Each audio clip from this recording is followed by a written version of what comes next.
All right. Hello, Skelevader and Toy Frenzy Maniacs. This is going to be an exciting show tonight. We're really stoked. Bobby, Oz, Jason, Elgin. We've got a whole group of awesome folks here for tonight. Yeah, here we are. Lots of pointing.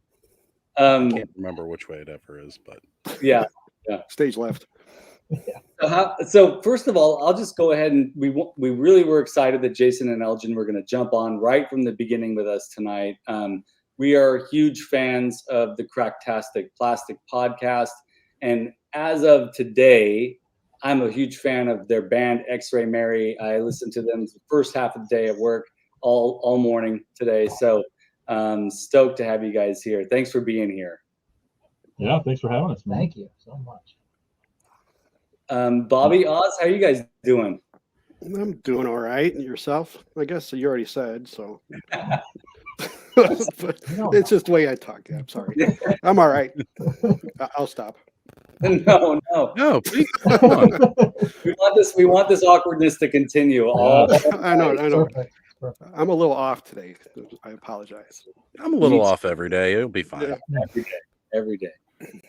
So how you doing, Oz? I'm still recovering. I was a bit under the weather over the weekend, and since I work talking on the phone all day, I had to skip my live and kind of save my voice. Skipped a couple other opportunities for some awesome shows this past weekend too, which is kind of a bummer, but it is what it is. Like I said, I talk on the phone all day and I can't do my job if I don't have my voice. So yeah. But I'm back tonight, saved up for the Toy Frenzy because I good. could not miss this episode. Yeah, we're super stoked. We got a lot of people in the chat.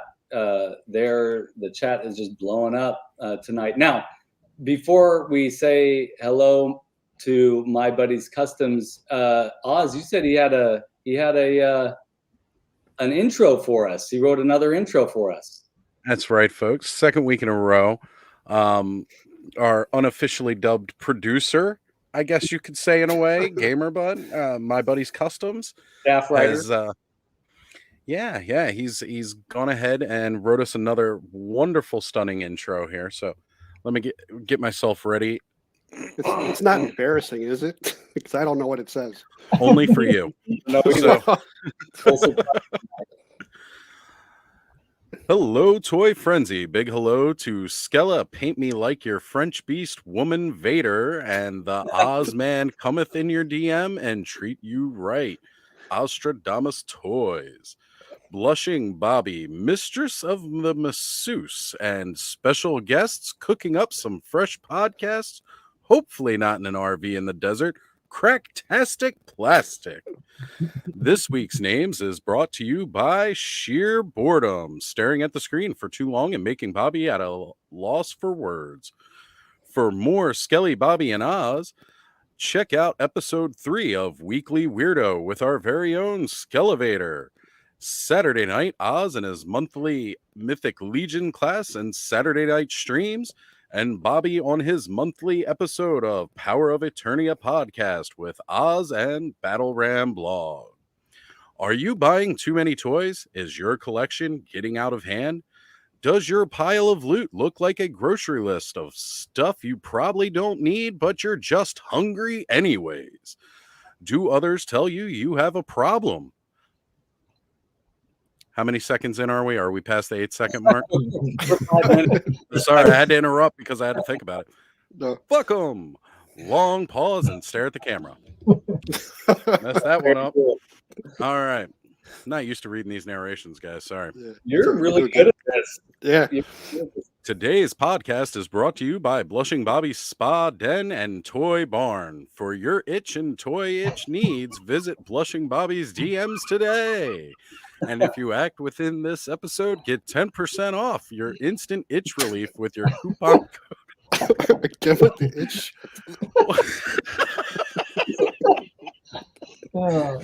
I've lost it. I can't.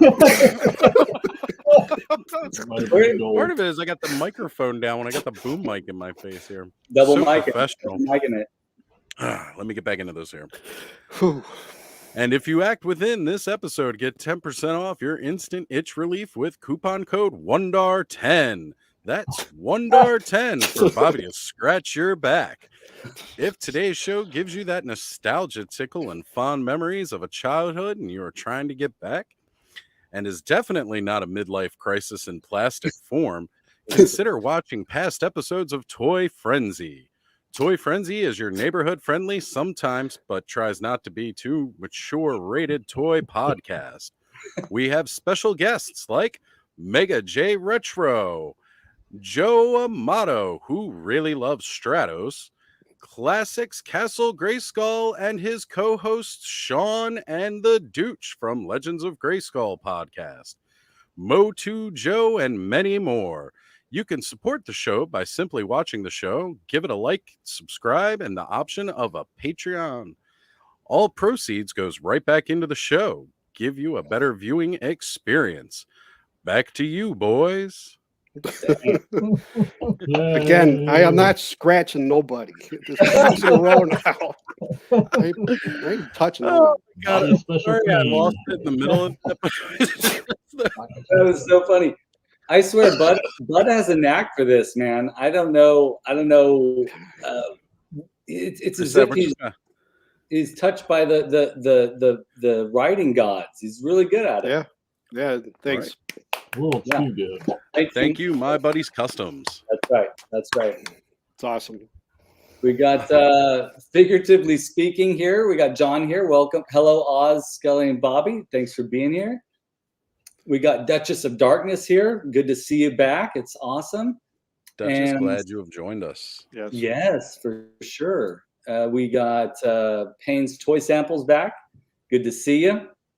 And Thanos Copter is back, of course. That's great to see you here. And they're talking to each other. And then we got Carol Dice.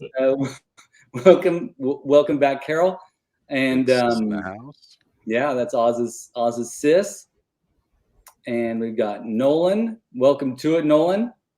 Cheers. And Oz talking to everybody. All right. Hey, Oz. Okay, good. That guy is a real jerk. I'm glad you showed up today. He's a real Oz hole. Ronald, you're not that. Oz is saying that himself. Nope. Ronald's only not one because he hasn't signed up for my Patreon yet. When he does, he'll be an Oz hole. Busted. No, Ronald, no pressure. None. And I'm scrolling through. I love it when I see everybody's talking to each other in there. And we've got Blue Snaggle Rocker here. Thanks for being here. For those of you who watch my channel, you'll see that this morning I posted a tour of his toy room.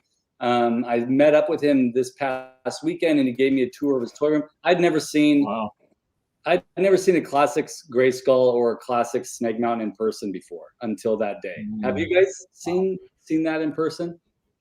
Those places? I've seen the Snake Mountain Classics in a box up high up on a shelf. Touch. Yeah.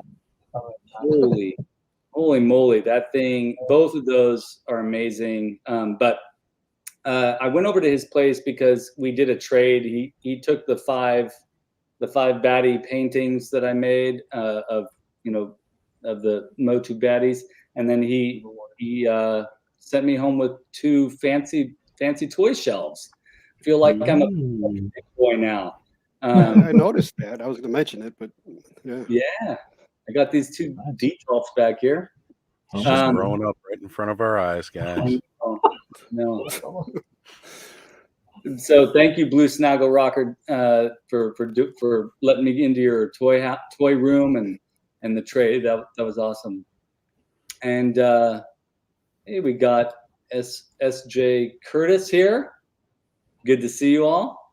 Good to see you here. Elf Inflict, awesome. Good to see you. Man, who am I missing? Oz, am I missing anybody?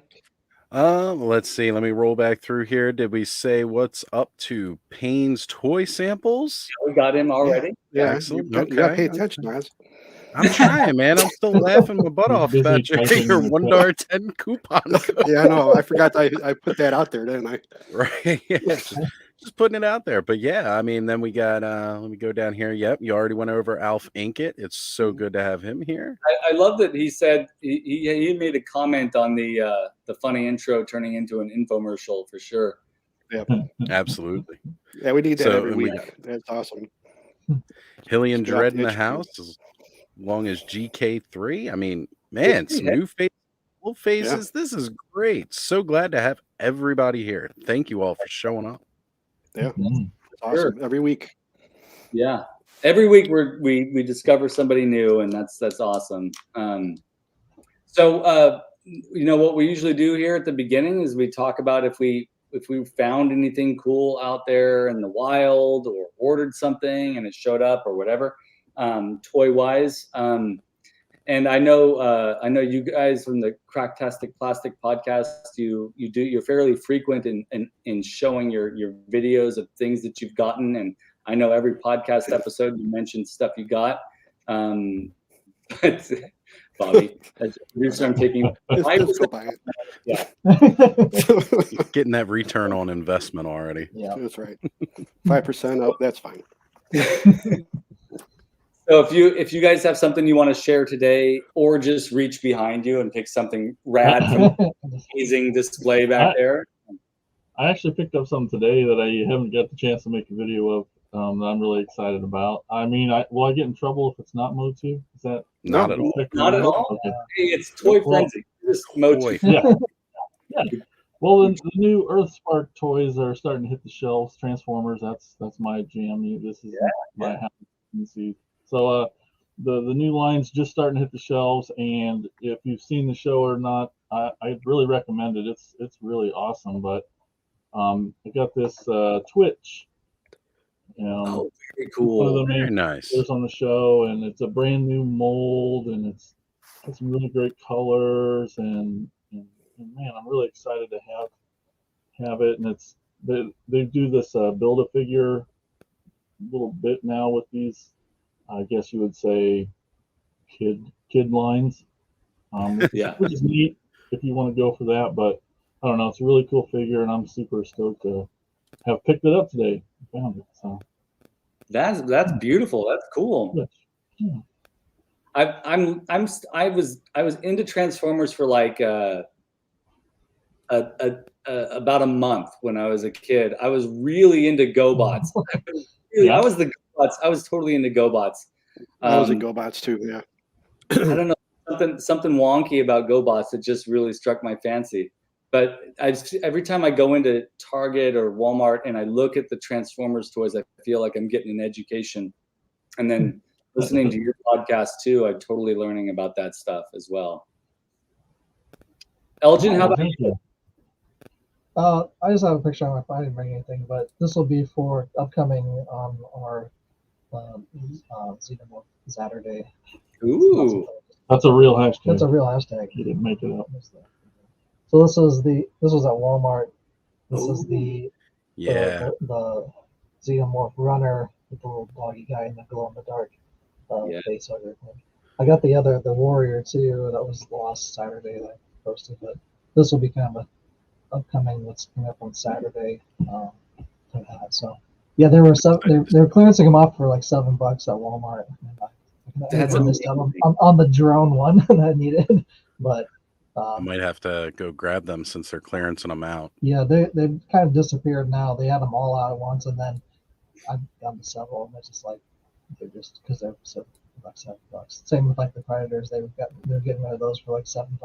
All those lanyard toys figures. If you can find them on clearance, that's what got this guy. He was hardcore Motu only. Yeah. And then it's that you get the that deal, itch that Bobby can help you fix, and you gotta go buy something.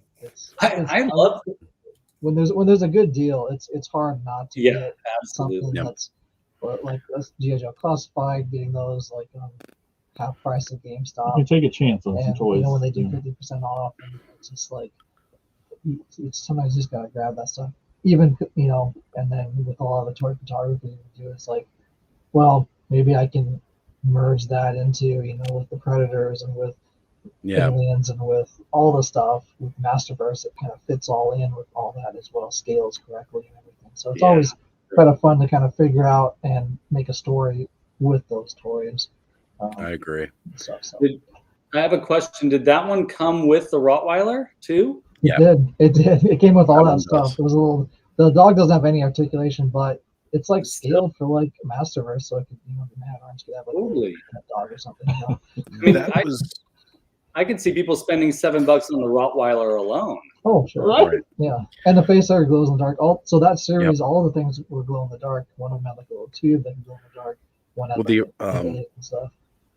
The first ones out weren't so glow in the dark, and they were a smaller scale. I actually picked those up to go with my son's Kenner Alien collection because I bought him all the Alien and Predator stuff from the 90s.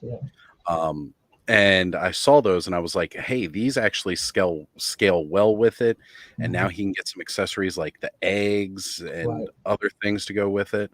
But then it was like when they, like after that first initial wave came out, they upped the scaling on everything. And now it's not quite that same size anymore. But they're still really awesome. And the face huggers are cool no matter what. So, yeah, the brand of those was Lanyard Toys. I think my buddy's custom was asking about it. The Lanyard Toys. But yeah, my son has all the smaller scale ones as well, and he even has one of the Queens, which if you articulate the head back, the mouth shoots out, which is a great feature on that. Yeah, it's really cool. We'll have to get together on an Nostradamus Toys Live and just go hard on Aliens and Predators one night. Definitely, that'd be awesome. And the colors on those figures too are phenomenal. The bright fluorescent colors. I mean, such a cool line. I think I want to try to do like a little black wash on it to kind of fill in some of the spaces there to kind of give it a little more extra. If I'm doing the stuff outside, and I want it to kind of blend and stuff. That's just like with. Oh, sorry. Go ahead. Oh, I just said that's a great idea. Yeah. Well, it's like Motu. They sculpt all this beautiful detail into them, and then you never see it because it just gets washed out with the solid color, which is part of the appeal. But at the same time, it's fantastic. Like it's just nice that it's there, and a little black wash or something brings it right out. Yeah. Especially, I mean, I was looking at specifically, especially with the Predators as well, that they, even using like a Gundam marker and kind of putting in their, fishnet stuff that they have on them, just to kind of fill that out. And for the price point, like I said, a lot of them I got for $7, some I got for $4, some of those Predators. And just because they were just mixing them off, it's a perfect way to get into customizing if you haven't gotten into it and you're kind of afraid. It's not an expensive thing. Just like the Final Faction stuff that we talked about, it's $1.25 at Dollar Tree, and it's pretty easy to army build them or paint them or do whatever, blow them up with fireworks or something. Yeah. They're a blank slate, and the sculpt is good, and you practice customizing. It's awesome. Another new member of the chat tonight. We have Dawn Roberts in the house. How's it going, Dawn? Glad to have you here. Yeah, happy to have you. Boys, what did you get? Anything this week? Got a headache. Oh, come on. Jeez, sorry, Bobby. No, I'm kidding. I didn't get anything this week. Nothing. No, I wasn't planning on getting anything this week either. Yeah, I'm cutting back a lot right now. Yeah, got other things going on. Yeah, got to revise the collection. We've talked about it before. It's definitely something you just got to do sometimes.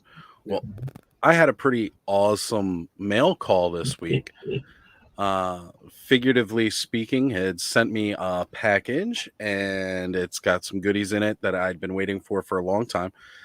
One of them I just could not wait to open. I gotta reach down here. I finally got the Venice Beach Muscle Top Skeletor. Finally got him in. So, yes, another prize piece to the collection here. Venice Beach. Right? Even lift. Top Skelly. Finally, the Fist He-Man. Yeah, he's a good one.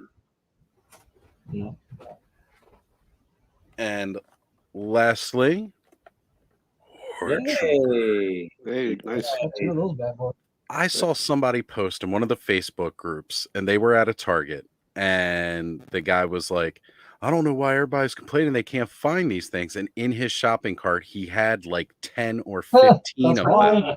Yeah, they're all in. And then he was showing the inventory scanner, and this was in Texas, showing the inventory scanner that the employee was holding that said they had 40 more sitting in the back. Wow. And it's like, well, yeah, that's why nobody can find them, you jerk. They're all there. Like they're in your shopping cart. This is why I can't get them to Maryland, because they're getting sold out in Texas. Yeah, You gotta That's not have, how the distribution works, but you gotta I had have to two. order mine off of a Big Bad Toy Store. Oh, yeah? Just to even get mine. Like, Yep. I never saw them in the store anymore. Me either. I never saw them either. I haven't All seen. I see is Jitsu. That's all I see. And late I mean, night shadows. I was at Target not too long ago, and all they had was like 3 or 4 Jitsus and a couple of the 2-bads. That's it.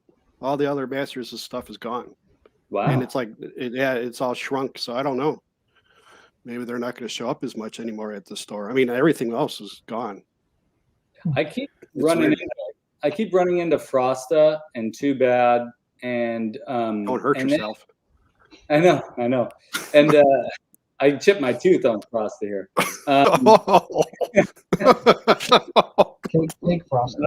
I saw That was new, bad. not New Adventures, but a 2000X He-Man and a 2000X Skeletor the other day.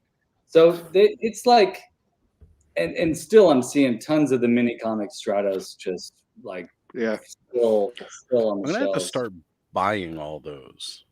Like, You just go through the whole country and buy Stratos. buy them. And Yeah. well, you know, I had an idea for the Buck to like do some custom paint with it and make custom characters, because you know he's got that beast Buck, you know, that furry Buck. Yeah. So you know, just make a couple of hairy chested, you know, Motu guys or whatever, something. I don't know, just to get them off the shelves. I'm tired of looking at them there, but then I got to look at them in my house. So You're right. You'll be stepping on them when you get up in the morning. can't get out of bed. I'm surrounded by naked Stratos. I like that there's We've called them late night Stratos for a long time. late night Stratos, yeah. Because there was, I think it was one of the Loyal Subjects line. They had one of those mini comic ones. And Yeah. It was a toy show we were at, and because we had, I was like, yeah, I got the right one. Like, oh, it looks like it's naked, you know. So, like, well, it's late night Stratos. That's right. That's right. Russian bath Stratos. You know what? I got to say this, and I wanted to say this last week, and I totally forgot. But at the beginning of the month, beginning of January, I ran into a Wave 1 Skeletor in a local Target. It was really weird. Really strange. I actually picked him up for my nephew, but I was like, this is like super cool and weird, and you could tell it'd been banged up a little bit, probably sitting in the back or whatever. Yeah. What did GK3 say? I have an extra Thunder Punch He-Man if anybody wants to trade for his. Oh, trades happening. That's cool. This week I wasn't as similar to Bobby. I'm really like cutting back on, you know, making sure my collection is streamlined, not just buying. You guys talked about it in your episode that you just launched this week, your newest episode of CRACKTASTIC. Yeah, but how do you actually do that? It's not easy. So I'm trying to give myself a very, very strict budget, and I'm also trying to just get things that somebody on your show, maybe it was you, Jason, and I could be wrong, apologies, but one of you mentioned in your last episode that you were looking to just remain dedicated to getting things from that they had as a kid, as opposed to FOMO, right? Fear of missing out. And so, sorry, go ahead. Corey, that's right. That's been his focus for a long time, is really concentrating on replacing all the ones he had as a kid. Yeah. It's hard not to dabble, but yeah, and I don't know how he does it because he's just not. Maybe he's just that stubborn. I don't know what it is. He is. Even when we went on tour and stuff, he was still like passing stuff on. Oh, He was like, "Oh yeah, this is good." It's like, But what the price for this is really good. It's hard to do. And who was it in the chat that said that the clearance rack is their kryptonite? I mean, I get it. Like, you go, it's hard. It's hard to resist that stuff. That's why I don't go into the stores. Step one: don't go in the stores. Yeah, Right. Yeah, you don't get tempted. That's why. The only cure for that is just not to go out. It's just a penny. It's a penny. Just pinching it. Pitching it, yeah. That's Corey made a joke on one of our shows. Penny pincher, Elgin. I want to give a shout out to Brick Something here, joining in the chat. Ray Black has finally joined us as well. Good to have you both here. Hey, yeah, I did the haircut. I did. Yeah, looking good. Yep. Thanks. So I did pick up something. I broke my rule this week, and I did pick something up, but it is a thing that I've been wanting for about, when they announced it about 2 years ago. So I'm sort of making an excuse for that. I'm not going to show that today though. You all have to tune into my weekly weirdo to see that. Gotcha. But I was stoked because I didn't say anything about this. I don't think I said anything about this live, but back when they first, around Halloween, the Cereal Monsters teamed up with Cause, the graffiti artist, and they did a giveaway, not a giveaway, a contest, and a lot of people won, so I didn't feel that special, but I totally won the contest, or was one of the many winners, and I got the Cereal Monsters Cause Edition Cereal Monster little plastic delightful things in the mail just today. So I came home to this. I'll open up one and we'll see what it looks like. So there's 4 of them. What is that? You're missing like the mummy one? They don't have the mummy? They don't have the mummy one. That's Fruit Brute, Okay. Blueberry, and Frankenberry, and Count Chocula. Yeah. That's right. Which one should I open? All of them. Frankenberry. Frankenberry. All right. Yeah. Bobby and I love Frankenberry, so we'll do that. It's 'cause it's so sweet, so pink. It's that Pink. strawberry. Nothing wrong with it. Nothing wrong with pink.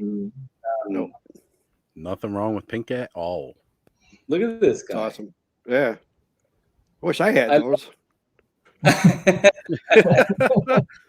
Well, I'm sorry, man. I genuinely, it was really weird. I submitted my application or my form to the contest, and about a week later, I got a notification. I was totally just floored. I didn't believe it. And actually, I heard that a lot of people have not noticed that they've won because it came from a different company, the notification. And then they just said it'll be shipping out in 8 to 10 weeks. And they don't give shipping notifications or anything like that. And so it was like terrifying. And then another friend of mine, he also won, and he got them before me, and he won after me. So I thought they must have, of course they thought about me, right? But yeah, really happy with I these love guys. it. That's awesome. Gotta love the Cereal Monsters. Yep. Got them tattooed on me. There you go. All right. Do you guys, Cracktastic Plastic guys, do you like the Cereal Monsters? What's your relationship to those monstrosities? I don't know if I have a relationship. I love cereal. Does that count? That counts. Because I'm lactose intolerant, so I haven't really. Yeah. So I don't eat a lot of cereal anyway. I pretty much stopped since I was a kid. I wish. I get it. It's hard to buy special milk all the time. And it's like All right, now, yeah. I mean, And yeah, I do mostly Transformers, but I do have a good horror collection. But I don't think I have much of the serial monster I don't movies. think I have any. Yeah, that needs to change. Until they make a Motu version of stuff. Oh, there you go. Yeah, they might. Well, that's actually a good transition because you're a horror fan, and I listening to music. This music. Where's Bobby going? Bobby's leaving. Having a fit. Listening to you guys this What happened to morning. Bobby? I think he's throwing up. He died from that transition, I think. Oh, I'll try not to use words like transition next time. Apparently. Yeah, She's no, scaring him. He's running away. no, I thought I was gonna sneeze. You Oh, we dove wanna under see the that. desk for a Yeah. sneeze? We want to Whoa. see it. I was listening to X-Ray Mary, which is you guys' band this morning. And you're big fans of, I mean, obviously in listening to your music, you're fans of surf rock, surf punk, and there's definitely some monsters happening in there. So do you guys want to talk to us a little bit about your band? Because on the Cracktastic Plastic podcast, we don't really get to hear a lot about the band except for your occasional tour, right? Right. Tell us a little bit about it. You want this? Yeah. So to go way back, so I think it's been over 10 years now since I've been in X-Ray Mary. I was originally the guy that started is Jimmy Dalton. He's kind of the guru, the mystic behind all the music and everything. And we would go to his house and practice, Corey and myself. Corey joined first, and then he's like, "Hey, we need a bass player." So then they contacted me, even though I'm mainly a guitar player. But they're like, "Well, you know, you can, How hard is bass, yeah, right? exactly. It's just 2 less strings." so I ended up playing bass for them, and then Jimmy ended up moving to Seattle, Washington, and he's like, "You guys got to continue on with the band. You gotta keep it going." So that's really what we've been doing is there's keeping it going. no original members in the band. Yeah, We're almost a tribute band, if anything. pretty much. Kind of, but Corey, we love Corey the and music I, so yeah, much. It's Corey- like yeah. we had to keep it going. Right. And Corey and I have been the longest tenured probably in the band. Josh has kind of gone off and on. Sometimes when he had to move and stuff. Sorry to break something, but you also know it's true. Yeah. But yeah, so the band, it's all about having fun and goofing off. And there's, if you heard the show at all, you know Corey is the biggest goofball on the planet. And so having him up there in front of everyone with a microphone, it's craziness every night. And it's just fun about having fun. There's no drama. These songs are goofy and dumb and stupid and fun. Yeah. And it's just really fun to play. And I mean, I wrote a song called "Eat It Joe's" just about a diner. That's literally, I mean, it was from a Mystery Science Theater reference from the movie. And you know, when the things go by, it's like "Eat It Joe's, Eat It Joe's." We've recorded a couple albums together. We've gone on several tours all over the U.S. and man, it sure was a lot of fun. Yeah, COVID kind of stopped us all on the tracks, and that's actually how the podcast was born. Because like even the first few years of touring as a band, we didn't know that we each liked toys, and just while being in the van on tour, you know, we'd stop going. We'd be like, "Hey, let's check out this toy store," and we eventually learned that we all collect toys. And then it was even more weird that like Elgin was Motu and Corey was G.I. Joe and Spooty, my brother, and I, we were Transformers, and like we each had a little niche, and so like it was fun to go to toy stores, and we've booked several tours around toy stores now instead of necessarily places to go and play music. But since COVID happened, we didn't get to play anymore, but we were still talking every day and talking toys, and we're like, well, let's start a podcast so we can at least hang out again, you know, since we didn't have the band really. So that's kind of how the podcast started. Yeah, and I didn't really switch over to guitar until Josh joined and started playing bass. Because at that point, we were only a 3-piece. And Jason wasn't even in the band. We had another drummer who was part of the original X-Ray Mary. And then he finally left, and then after it was actually I think after Halloween Palooza, and then Jason was like, "Hey, we need you now. You need to join." and so then once we had all 4 together, then it's been really good. That's awesome. Not that it wasn't bad before, but it's just been elevated.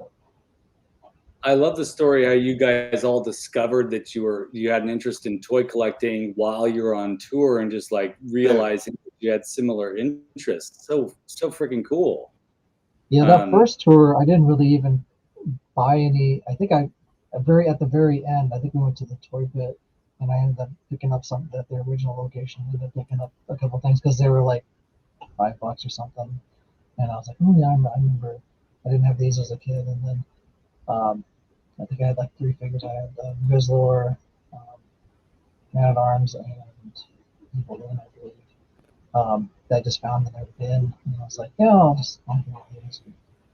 And then after that, it was just like when my son found my old collection of Motu stuff at my parents' house, and he's in like one of those banker boxes, and so he brought them home, and I'm looking through them, and it's like this wave of nostalgia is just like flowing. I'm like, I got all my toys as a kid, and they're all in great shape, and I had most of the accessories with them, and it was just like after that, I'm like, okay, well now I'll try to go vintage stuff, and then I kind of once Origins dropped, this was like 2018 and stuff, and then 2019, it's like, oh, they're doing this now, so I gotta collect this, and then it's like Masters, now I gotta collect, and then I gotta collect, and so it's kind of snowballed almost. Yeah, being in a rock and roll band isn't as exciting as they make it look on TV and the movies. It's mostly just driving around. Yep. And so in the van, it was all we do is talk about toys and talk about toys. Yep. Yeah. Bobby has experience with that for sure. Me too. Drive and wait. Drive and wait. Mostly driving. Yeah. Mm-hmm. Drive and wait. Try to find something interesting along the way, right? I mean, it's really what it's all about. Driving through Chicago on I-94 at 7 o'clock at night doesn't help either. or leaving Detroit at 2 a.m. because we don't stay there. Like, well, we gotta get to Cleveland. Let's just drive through the night because we don't want to stay in Detroit. Right. But this last tour, it was really about how many toy stores can we get to in Ohio. I mean, it was almost a majority of the gigs were in Ohio, and we're just like, okay, we can loop around and hit as many as we can. I think we hit 6 in one day. Wow. 6 or 7. Yeah, there's a 10-day tour, and we hit 20 toy stores overall. So but like one day, it was like a hit. I think that's a brilliant concept for a series of episodes for your podcast. Yeah, right. Do a whole, either that or maybe turn it into a series of YouTube episodes where you go on tour, you visit toy stores, start a Kickstarter, get some tour money going, and then visit the toy stores, but make it out to California and Arizona so I can see you perform. Yeah, we got some great clubs out here. Yeah, for sure, and some pretty darn good toy stores. So you got a good. That'd be awesome. I'd totally watch a season of that without hesitation. If it wasn't you guys, I'd watch that. That's a great premise for a show. Yeah, I think the 4 of you are built for it. The way you work with one another when I listen to your podcast, you guys just it's easy. The conversation's easy with you guys, and that's just those hours in the van. That's what we get. I mean, so Corey is my brother-in-law. We really are a band of brothers. And then Josh and Jason are actual brothers, and Corey's known Jason forever, and so it's like, wife and sister-in-law, my wife's sister is married to Corey, so it's like, it's just all really a band of brothers, and like I said, even before, so we would do practices and stuff. Normally, we used to, before the podcast, we would practice on Thursday night just with the band, and then we'd run through the set really quick, and then stop and okay, let's talk about just anything. So and then it's becoming talking about toys, we talk about whatever, and that's really just a hangout time. And then it's like, so that's kind of merged into, into the Put a little structure to it. Yeah, now it's an actual podcast. And Jason's been doing podcasts for a long time. With 13 years on another one. 13 years. Wow. Yeah. Wow. Over a decade. Have Horror podcasts movie been one. around that long now? Barely. I know. I thought we were one of the first ones. What were you doing? What podcast were you doing before Cracktastic Plastic, Jason? And I'm still doing it. It's called Attack of the Killer Podcast. Oh, cool. Me, Yeah, another okay. 3 or 4 guys. We just pick a topic every couple weeks. We haven't missed an episode in 13 years. It's been pretty nuts. I think we'd run out of movies and stuff to talk about, but no. Yeah, Attack of the Killer Podcast has been pretty fun. That's cool. Attack of the Killer Tomatoes is one of my favorite movies. Yeah. Oh, yeah. And the cartoon was cool, too. I don't care what anybody says. Yeah. I like the original film. Yes. Me too. That was the best. I just watched it not too long, a couple months ago. Actually. Do you own it, or was it streaming? No, somewhere? it was. I think it was on Tubi, because that's when I did that Joe Amato. I did a Joe Amato photo, and I put his mask in front of the tomato. Remember that? I said Attack of the Killer Amatos. That's right. Tomatoes. Yeah. I prefer the novel.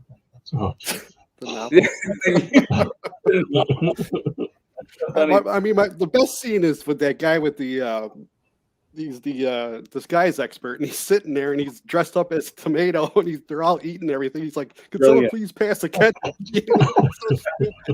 Like he busted his own self, like he took off his disguise. God, that's funny. I love low budget films, man. I just love them, and I can't. My wife and daughters, they have very little endurance for those types of movies. So it's usually just me trying to carve out some time to watch something like that. But yeah, that's cool. So you talk about movies on that podcast? Yep, we usually just pick a topic and then pick 2 or 3 movies about that topic and discuss them. Every episode's about a couple hours long, and yeah, it's a lot of fun. Again, just some friends hanging out, talking movies. I'm subscribing right now. Yeah, all right. There we go. In the moment. In As the a matter of moment. fact, Kelly, grab the link and drop it in the chat for everybody. I'll pin it. Here we go. Look at that. See, I know you won't be able to do it. Oh, it's real. Hey, there it is. It's really happening. It's real. Here, let's blow you up bigger so people can actually see what that said. Yeah. There you go. In the moment. What I will do, Did Jimmy write the theme song?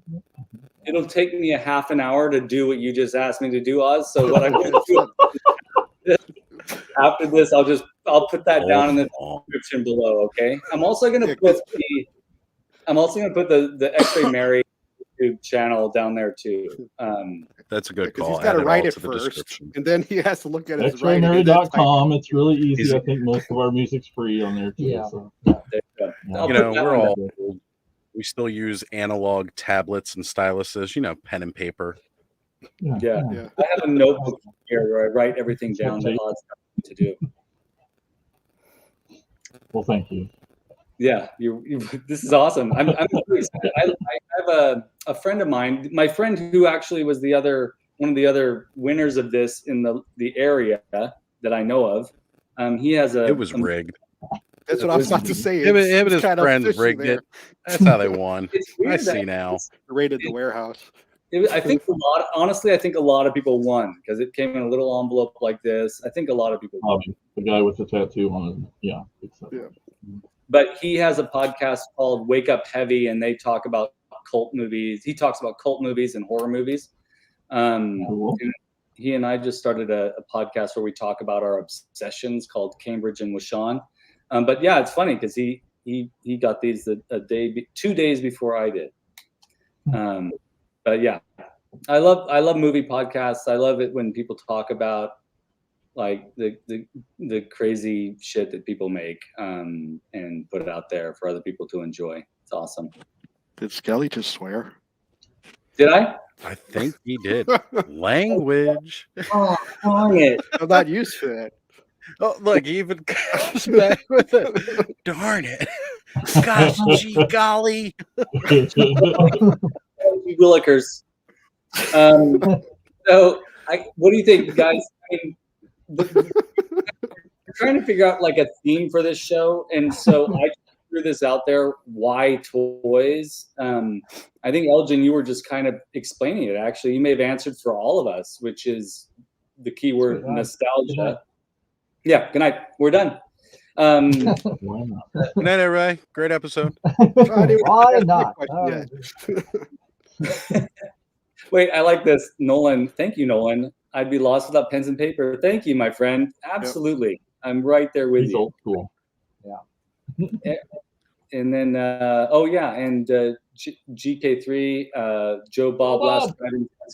Absolutely. I just wanted to highlight this. I'm sorry. Yeah. Life boy. Wait a minute. I don't even know how to read that comment from my buddy's customs. I don't know how to interpret it, but I'm just going to go with it. Watch that mouth out, Kelly. Yeah. We're going old school. Yeah. Life boy. Little bar of life boy. So why toys, guys? Well, like you said, I mean, for me, it's really that, I don't know, we've talked about it several times, the nostalgia of that.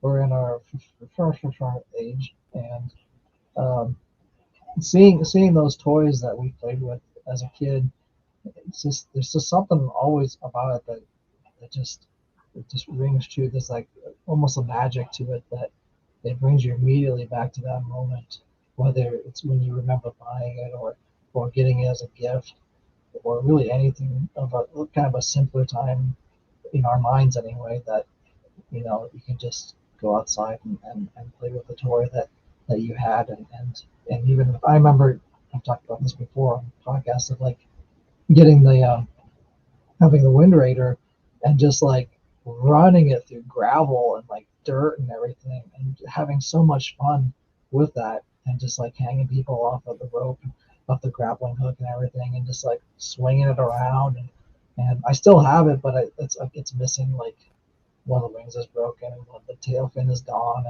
and the grappling hook still works, and the string is still there amazingly, but just like the bottom's just beat up, and there's no stickers really on it. But I love that more, just more than really any expensive toy or anything. It's just something about that memory of it that is always linked to that, and forever be linked to it, really. Yeah, for me, it's exactly that. I feel like I found a secret to life. Like, I'm not kidding. When my fingers touch a transformer, it is a time travel device. Like, it literally brings me back to being a little kid. Sights, smells, everything. It's like, and being a grown-up's tough sometimes, and it can get hard, but and age is happening to everyone but me. And but like it's something that I can count on. Like, no matter what's happening, I know that I can have this secret that maybe no one else has. I know you guys do, but I can just go and grab one of them toys, and I can get back there again where things were as good as they ever were, and I feel it in my everything, And going like to toy stores, like when we're on tour, and having that thrill of the hunt of going out and searching for something, and you may look around everywhere, and then it zooms in. It's like, that's it. That's the thing I need. And then not only seeing it in person, like maybe you've seen it everywhere else, and now you're seeing it, you're holding it in your hand and you're looking at it, and then you get a great deal for it. You work that back and forth between the person, and you're like, no, I have this much, and then getting, you feel you've got a good deal, but it's that hunt, it's chasing after that chase of getting it, and that the literal thrill of getting that figure, it's addictive. It's like it's it's something that even going to like big box stores and like the clearance aisles and stuff, and you scanning through all the stuff, and there's that thing that harkens back to something that you may have seen before, or reminds you of something in your past, and like it's this much less than normal. I gotta get that. Yeah. It's just something that it's hard to explain other than just You're being addicted to shopping. That's what it is. Yeah, that's probably what it is. Being a Well, super shopper. I think Jason, you guys are really sort of preaching to the choir. I think, and Bobby, Oz, I'd love to hear your take on this too. Yeah.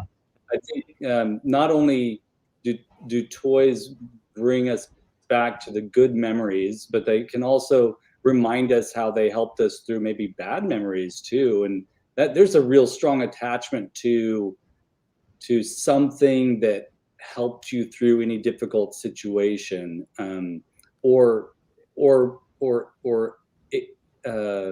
emphasized a great situation. And I think probably for most of us, that's, at least for me, it's probably why I keep coming back to toys. Plastic, the smell of it, the feel of it, the design, the art of it too. It's, these are little sculptures, it's cool. Bobby, Oz, what's your take on this? Why toys? Well, I guess it's like, they were saying, it's to me, it's it's going to my friend's house and playing with, having all my friends playing together. We always did that together. My friends had more toys than I did, but we always shared everything, and we played all the time together. And that was, I would say, those good, between 83 and 85, 86 maybe, were real fun summers and stuff like that with my friends playing with those toys. And that was right at the peak of He-Man as well. Yeah. So it was always fun to go hang out there. And then, you can get lost in your bedroom as well, with things going on in the home and things like that. You can always go hide and play in your own world and disappear for a while and just, create your own world that you're in, so that's that. And then, like nowadays, I think buying the toys is probably because we didn't get a chance to go out and buy them a lot when we were younger. We got them for Christmas and birthdays, stuff like that. And I'm sure a lot of other kids got to go out and buy them a lot. But, now it's like I got them all now, but I never had this. I never had that. I never had that. Now they're remaking them. I'll go and actually purchase it at the store, which I can't because I got to order it online. But, but that's my take with that. Yeah, toys is, I don't know. It's just cool to look at them too. Just a lot of fond memories. I think is mostly what it is memories is your childhood. Same with music and everything else. You always got, music's your soundtrack of your life, and toys are part of that. It's the good stuff. Yeah, but that's what I got to say about it. It's really nice when music and toys, or music and IPs, like come together, right? I mean, yeah. Well, I used to set up my GI Joes while I'm listening to music and pretend like they were a band playing. I used to it's use stupid, but it's GI Joe vehicles as guitars. Yeah, those big planes and stuff with air guitar and rock out to GI Joe vehicles. I swear there are some songs that played on the radio early '80s that remind me, that specifically take me to either the Muppets or Masters of the Universe or Star Wars. Without it's just I hear that song come on the radio and boom, I'm in that place. I mean, so I love it when those things come together too. Yeah. I used to have a record store that was like a couple blocks away from my house. I used to walk down there and buy records all the time. It was pretty fun. So I had a lot with music early on, because I was getting into music. I would say it's age 6. I'd take all my parents' Beatles and Beach Boys and CCR and all that, the Monkees, and listen to that. And And that grew into, you know, Kiss and Motley Crue and Twisted Sister, and then punk rock smacked me in the face, and it's been that since. Yeah. But yeah. So it goes with that, you know, the toys, and it's all at the same period of time. Nostalgia is a Yeah. sweet, sweet drug. Yeah, it is. Yes. There is, and it's hard How about you, to. Lon? It's really hard to kick it, right? Yeah, I wouldn't know. I wouldn't know. And Indulge. Yeah, Oz, how about you? so do you want the happy joy version or the more cynical, relatable, or Both. understandably so? Because Yeah, I can go on for Jason. quite a while on this topic. I'm with Jason. You can't have one without the other. I think we're all in agreement, you know, that our attachment to these things is it's an attachment to all the all that comes with living, I guess, right? To not to get super deep sounding, but so yeah, go for it. Let's hear it. All right. So We'll cut you off in a half an hour. okay, yeah. Boy, If I that was a hit quick the half hour, 11 wasn't o'clock it? mark- Woo! Hey, Bobby's already ready to get rid of me. That's why he's moving under the desk. He was going to try to unplug my computer. Yeah, I could actually remove you here now. Bye. So, somebody had was trying to find it in the chat. Actually, I think you know, somebody had definitely brought it up, probably in one of the best ways. It's like bringing back an old friend.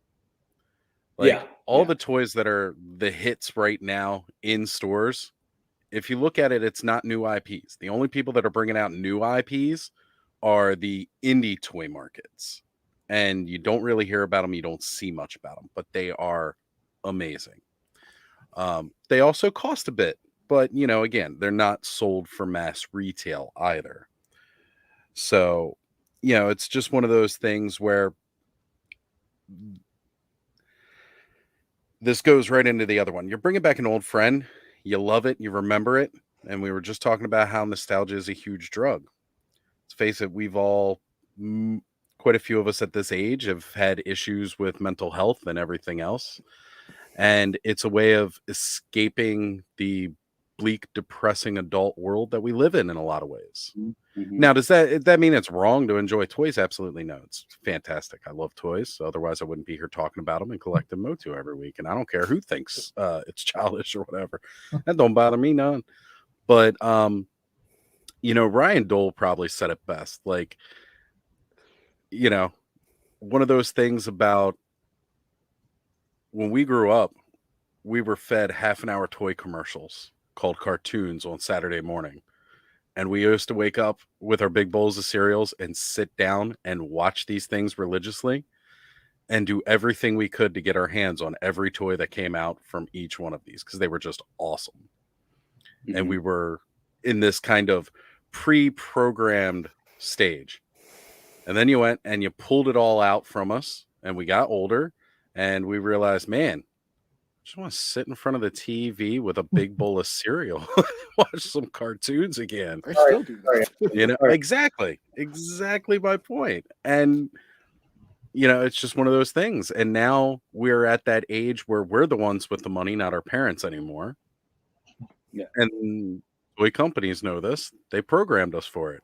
They're like, hey, you want to watch something cool? Check this out. It's the longest con ever. I'm not even sure they realized the long-term effects of what we did. And I'm not saying that was completely the intent. It was the intent to hit their bottom line that year, not hit their bottom line 40 years from now. You know, it was totally not that intent, but it worked. I'm not mad at them though. You know, I'm certainly not angry about it. I absolutely think it's incredible.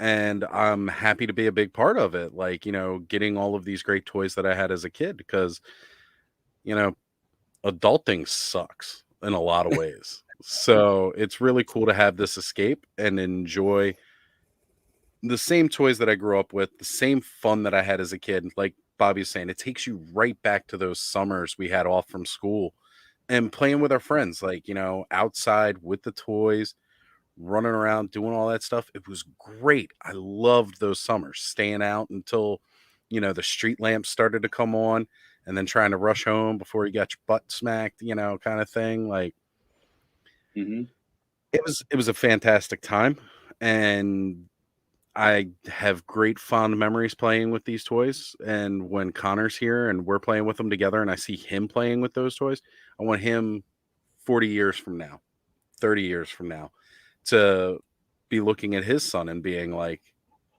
we're going to have some fun with some toys together. You know, because that's like, for me, that's the greatest joy of this. It's not the buying the toys and building my collection up. That's just fun, and I'm glad I get to do it. But the best part for me, sharing this experience with my son, for sure, and having that enjoyment with him, you know, that's the best part. While that connection lasts, because they will grow up and they'll go through the same thing that we all went through, which is puberty and losing interest in things losing interest in things that are made out of plastic and becoming interested in things that actually exist out there, and like other human beings. And then it ends, but then it comes back. I love how our attachment to this stuff is cyclical. You know, it comes back to us. And Oz, you said something really great with the wonder and the enjoyment of going out and getting dirty and playing out there. And I love that some of us still do that under the guise of toy photography. You know, that's just how we play with the toys now. Right. This one here, there, Elgin. But yeah, man, it's so much fun. With what Oz is saying, so my son is 10 years old, and he was the one that kind of, like he said, he found my pile of toys at my parents' house and brought them back, and really it was him kind of reintroducing me to like my old toys. And then, you know, we started watching the Filmation, you know, too, and it was like, oh, do you have this toy to play with? As we're watching it, we're like playing with it on screen. Like, do you have this guy? Do you know need this? I'm like, well, no, I have to buy this other one to get so we can, you know, play act the show and stuff.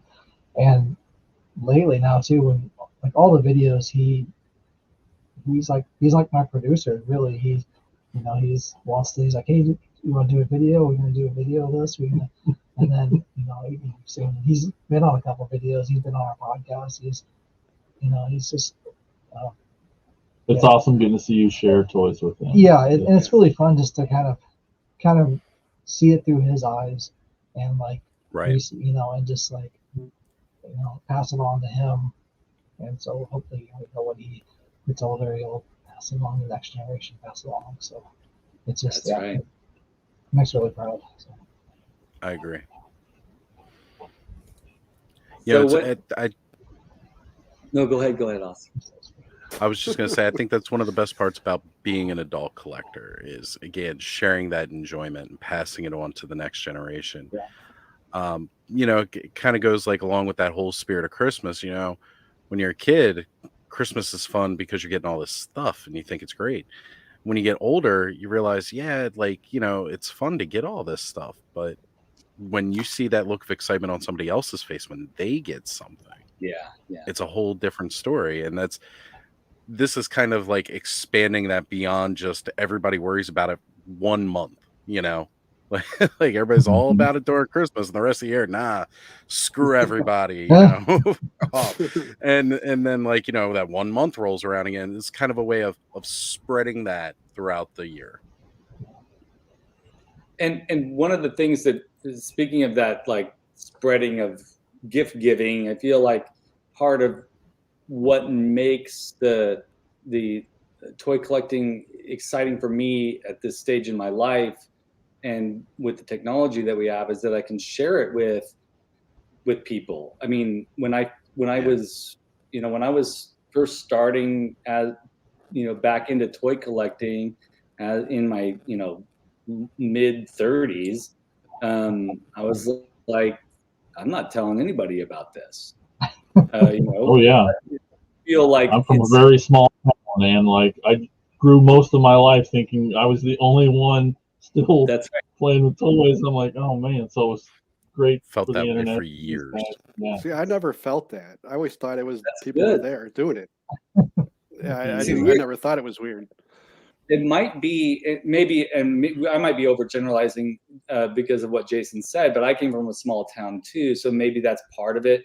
But I think it's also our families. Our families sort of maybe show us that, yeah, there's a time for this and there's not a time for this. And so I was just like hiding it away. And then come to find out, there's all these dudes who are my age that are interested in this, just like a whole group of dudes might be interested in the Raiders or whatever, right? I mean, it's like, Right. it's cool to be able to bond on this with people, and that the internet can actually serve as a conduit. And Bobby's in Arizona, Oz is way over on the other coast, you guys are in Iowa, and like how amazing that I can listen to you guys talk about this stuff without having, without seeing you around the corner, and then we can talk tonight, and how weird it is that people get shitty to each other too in this community, which is such a weird. I don't understand that part. Toys, guys. Yeah. Right. At the end of the day, it's toys. Toys. I will never understand that, guys. I will never understand how people can get mean to one another in this community, or not like other people because of other stuff, whether it's their interests or whatever. So I don't want to get all preachy about that, but this is an amazing opportunity for us, 30 to 50-year-olds to like bond on this stuff and be cool. It's just rad. I mean, especially if you grew up being bullied, for your interests, I was totally made fun of in my small town for liking weird movies and weird music, and yeah, totally. And if I had told people that I, liked toys, when I was in high school, I would have, been called other names. So it's like, so for that to still exist in a community where we're all grown-ups now is totally perplexing, because this isn't a pure joy for me, at least. Yeah, the only thing that people would make fun of people in my high school would be is what type of music you actually listen to. If you were into like Motley Crue and all that, you were a poser. You had to be into you had to be into thrash metal. Me, I was into punk, so it didn't matter. So I guess I was a misfit. You just everything. Yeah, they didn't. You had the right attitude. Yeah. Everybody. Yeah. Fuck them. You had steel-toed boots and short hair. Like, no one's gonna want to mess with you, right? Yeah, right. But that's cool. It sounds to me like your school had your cliques had taste, like specific taste. Right. That's why we also had a lot of. Yeah, right. We had a lot of stuff in that school. It was pretty rough. One year, it was my junior year. We left. It was the last day of school, and we all heard that there could be this big gang fight outside, right? So I took off early, and I went to the bus. And as I got on the bus, that's when all the gangs came out and started beating each other up with baseball bats and shit. So I was like, whew. It was pretty wild. There was 24 people in my class, in my graduating class. Wow. Small. Yeah, mine was. That's small. That's small. Yeah. I went to a Chicago public school, so yeah. it was. The town that my high school was in only had maybe 500 people. Wow. Yeah. Really small class, and the people I graduated with, I was in kindergarten.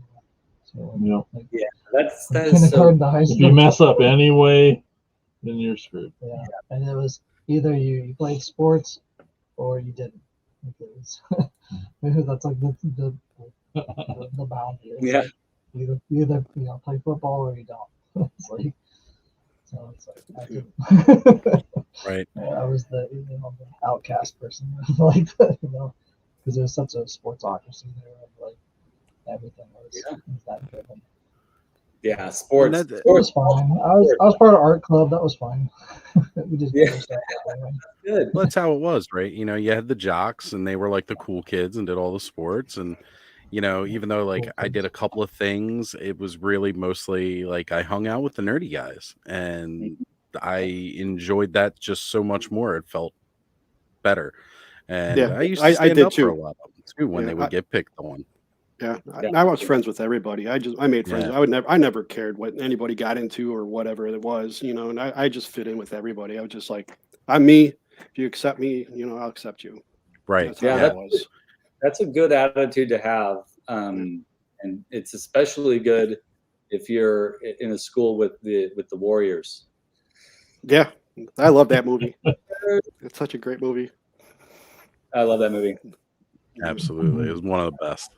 Yep. Oh, That no. was my first introduction to Lawrence Fishburne, and he's like in it for 10 seconds. Yeah, right. Bud said he failed art. Hey, you know what? It doesn't matter that you failed art, Bud, because your stuff now is awesome. He put the F in art.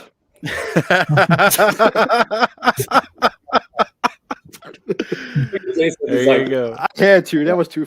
Yeah, I couldn't that was- miss out on that one. It was right there. You saw it and you had to take it. Yep. So, you know, it's funny though, because he says he failed art. And I was the same way. Like when I was in art class, I hated art class because it was too structured. You know, they were just like, yes, we're gonna get into expressionism. And I was like, as long as my expressions follow along your curriculum, which means Right. I can draw my morbid monsters and death scene that I want. And you know, that's what it was. So like I could never really get a good grade because I had to follow along with what they wanted. And it's like art is supposed to be expressive of the person, but you're limiting how I can express my creativity. So I as soon as I could, I got out of the structured art classes in school, and I said, forget that. And then it's funny, I went into tech classes instead. Like in high school, I was in all the tech classes, and it's all outdated and kind of pointless for the most part now. So, but you found something that could serve as a way for you to engage creatively in a different way. yeah, absolutely. Yeah. I think, if you don't like what your art class is teaching, you just go home and make the shit you want to make, right? Was that That's two or it. was that the third or second one? John, we need an update on the counter I asked you to keep of Skelly swears tonight. It's probably the most vulgar he's been in his life. He's done more times in this stream than he has over the last decade. At least he's finally swearing now. I could feel like I could do it now too. Yeah, I always felt held back. Every time I update the video, sorry, go ahead, Jason. No, I was saying it's hanging out with punk rockers. We've corrupted him. Yeah, right. That's what it is. I think that's what it is. And also and I do this to myself every single time I go down. I go to the bottom of the YouTube video, to make sure everything's cool after we've done our live, and it always asks me, is this appropriate for children? And I always mark no, because, and I'm always thinking like, well, shoot, I'm marking no, but I'm still super nervous about being polite and good on air. So maybe I've been thinking about that a little bit. Loosen up. Yeah. So that's. Well, can I ask you guys another question? Sure. Yeah. So like the topic is why toys, but what if I feel like maybe that's shortened for why toy collecting? So yeah, collecting is part of this. Why do we do it? Yeah. Why are we compelled to stack them up all pretty and help me? Well, I mean, I was just wondering what you guys thought. I honestly think it's a tough question for sure. I think, at least for me, it's a matter of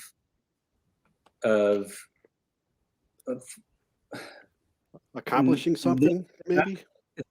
It's a matter of like nature. Like for me, it's a compulsion to have things you know, to kind of look at objects and display objects, see them. But I think you're right, Bobby. I think it is a kind of like, here, this is this thing that I it's almost like yeah, I'm in control of this. I went out and I killed this deer, and now I'm putting the head on the wall. It's kind of like I found this thing, I acknowledge that I love this thing, and therefore I'm gonna put it on a dining shelf. Right? But Elgin, your eyebrows are going a little crazy there. What are you gonna say? Well, you're We using call it toy hunting. Hunting, yeah. Hunting. Using the deer analogy of like killing. Yeah, yeah. I think OCD. That's no. OCD is definitely part of it. But Bobby, I don't think so. OCD is different than buying toys over and over again like that. Yeah, it's different. Yeah. Being a completist. I think it's something that, you know, it's kind of like, maybe it's just because we're men, and I know women also collect as well. I'm not trying to say that, Sure. but you know, the hunter-gatherer thing, in a way, you know, you want something, you're out to get it, and then you want to complete everything, and then you accomplish getting everything that was part of that. You know what I'm saying? So, you know, like all the toys that are coming out on that line, you have to keep getting all of them just to complete it. I think it's just something like it. I don't know. It's weird. It's like hardwired in our brain. Yeah, I try to bust it. I've busted it a couple times in my life where I didn't collect anything for like a couple years, and then, you know, something new comes out. Hey, that was cool, and then I got back into it, and then I stopped, and then something else comes out. Hey, that's pretty cool, and I started collecting again. So I think I'm at the cycle now where I'm stopping again. So we'll see. I think I agree with you, and I also agree with what Eldor is saying here. It's world building, which is, you know, a part of our nostalgic attachment to these things is probably fort building, probably world building with your imagination in the yard, probably, you know, making that cave with your blankets and putting your figures in there and making them have these adventures. And displaying is the same, is like world building. You're saying, here I've got Transformers, I've just like we in Blue Snaggle Rocker's toy room, you got GoBots, you got Transformers, you got War Dude. Recreating these cartoons that we're watching. We're building the world from these cartoons. Yeah. And using your imagination to bring them together in your particular way, your world. Good question, Jason. Yeah. Well, it's kind of a chicken or an egg thing for me. I was like, do I want to put things on the shelf because they're pretty, or do I collect toys because I want to put them on the shelf, or do I don't know. I like that. No, I like that answer a lot. You're really just making a real life world that you can immerse yourself in and create your own stories. And it's easier to make stories when you have all the characters, you know, so that helps. And and they're also pretty, so it's hard not to. Oh yeah, they are. Display them, right? Are so pretty. But the question is how can you buy 5,000 stormtroopers? Yeah, that's. Did you see how many stormtroopers were on the Death Star? But that's what I'm saying is, you know, say we're collecting because we like the characters and all that. So now you get a stormtrooper, right? And then they come out with another stormtrooper on a different card. It's maybe looks a tiny bit different than another stormtrooper. And then you got to constantly get all these stupid stormtroopers. Is that more of what we're talking about, or is that something else? You know what I mean? That's something. Well, I feel like. Sorry, go ahead, Oz. Well, no, I was just going to say it depends on the type of collecting you do. Yeah. Some people are completionists. Those people will have to buy every single one of those stormtroopers that comes out. Yeah. Some people may only go for one particular character. Like there are people out there who exclusively collect Boba Fett or Luke. Yeah. Like especially with me with Star Wars, when I started to rebuild my Star Wars collection after my house had burnt down, I was like, I'm only getting Jedi and Sith. Yeah. And that was it. And of course, at the time, there wasn't a lot of Sith because we hadn't really gotten into that. Burned down in 99. So the prequel wasn't even out yet. Like episode 1 had not hit. Our Sith were Darth Vader, Emperor Palpatine, and whoever was in the books. And at the time, they weren't doing the extended universe of the books yet. That wasn't even a thing. So when I got big back into that collecting, it was I limited to what I wanted because there was so much Star Wars out there. There was no way I was getting everything. When they first started the line again in 94, I was getting everything. Like I was with my mom at the store and I'd be like, you know, we had Kmart back in the day. I'd be like, Mom, you know what? I know it's a little bit much, but if we put it on layaway with a bunch of stuff right now, you can just pay a little bit off every 2 weeks and then it'll be for Christmas. And then I'd make her give it to me before Christmas. So, like there were ways that we tried to, like, for me, jumping on this line when it starts, I tend to feel a little bit more completionist in a way. Because as it's coming, I want to try to get everything. But for something that's already established, I prefer to cherry pick. Like, what really speaks to me that's out there. And of course, sometimes then my heart breaks because I see how much what really speaks to me costs online. And I go, well, you know, it can keep on talking to me and I ain't got to listen. Yeah, I think Transformers is a good example of this, and Masters of the Universe is a good example of this, and G.I. Joe is a good example of this, and Star Wars. All these characters, that we get a variety of versions of Optimus Prime, and I think if you like Optimus Prime, you're inclined to buy something that's different that you hadn't seen before, and that is still that character. Or just get the exact same mold that you got, 10 years ago in a new version, in new packaging. But I think part of that, Bobby, is that you might be attached to the Stormtrooper as a design, and then every time a new one comes out, that's how they get you. You get a new version of the Stormtrooper, and aesthetically pleasing to use. Yeah, and I think it begins with aesthetic. Like Beastman, anytime I see a new Beastman, I can't help it. It's aside from it's like this new version of a character that you love, right? Or slightly different version of a character you love. It's hard to resist.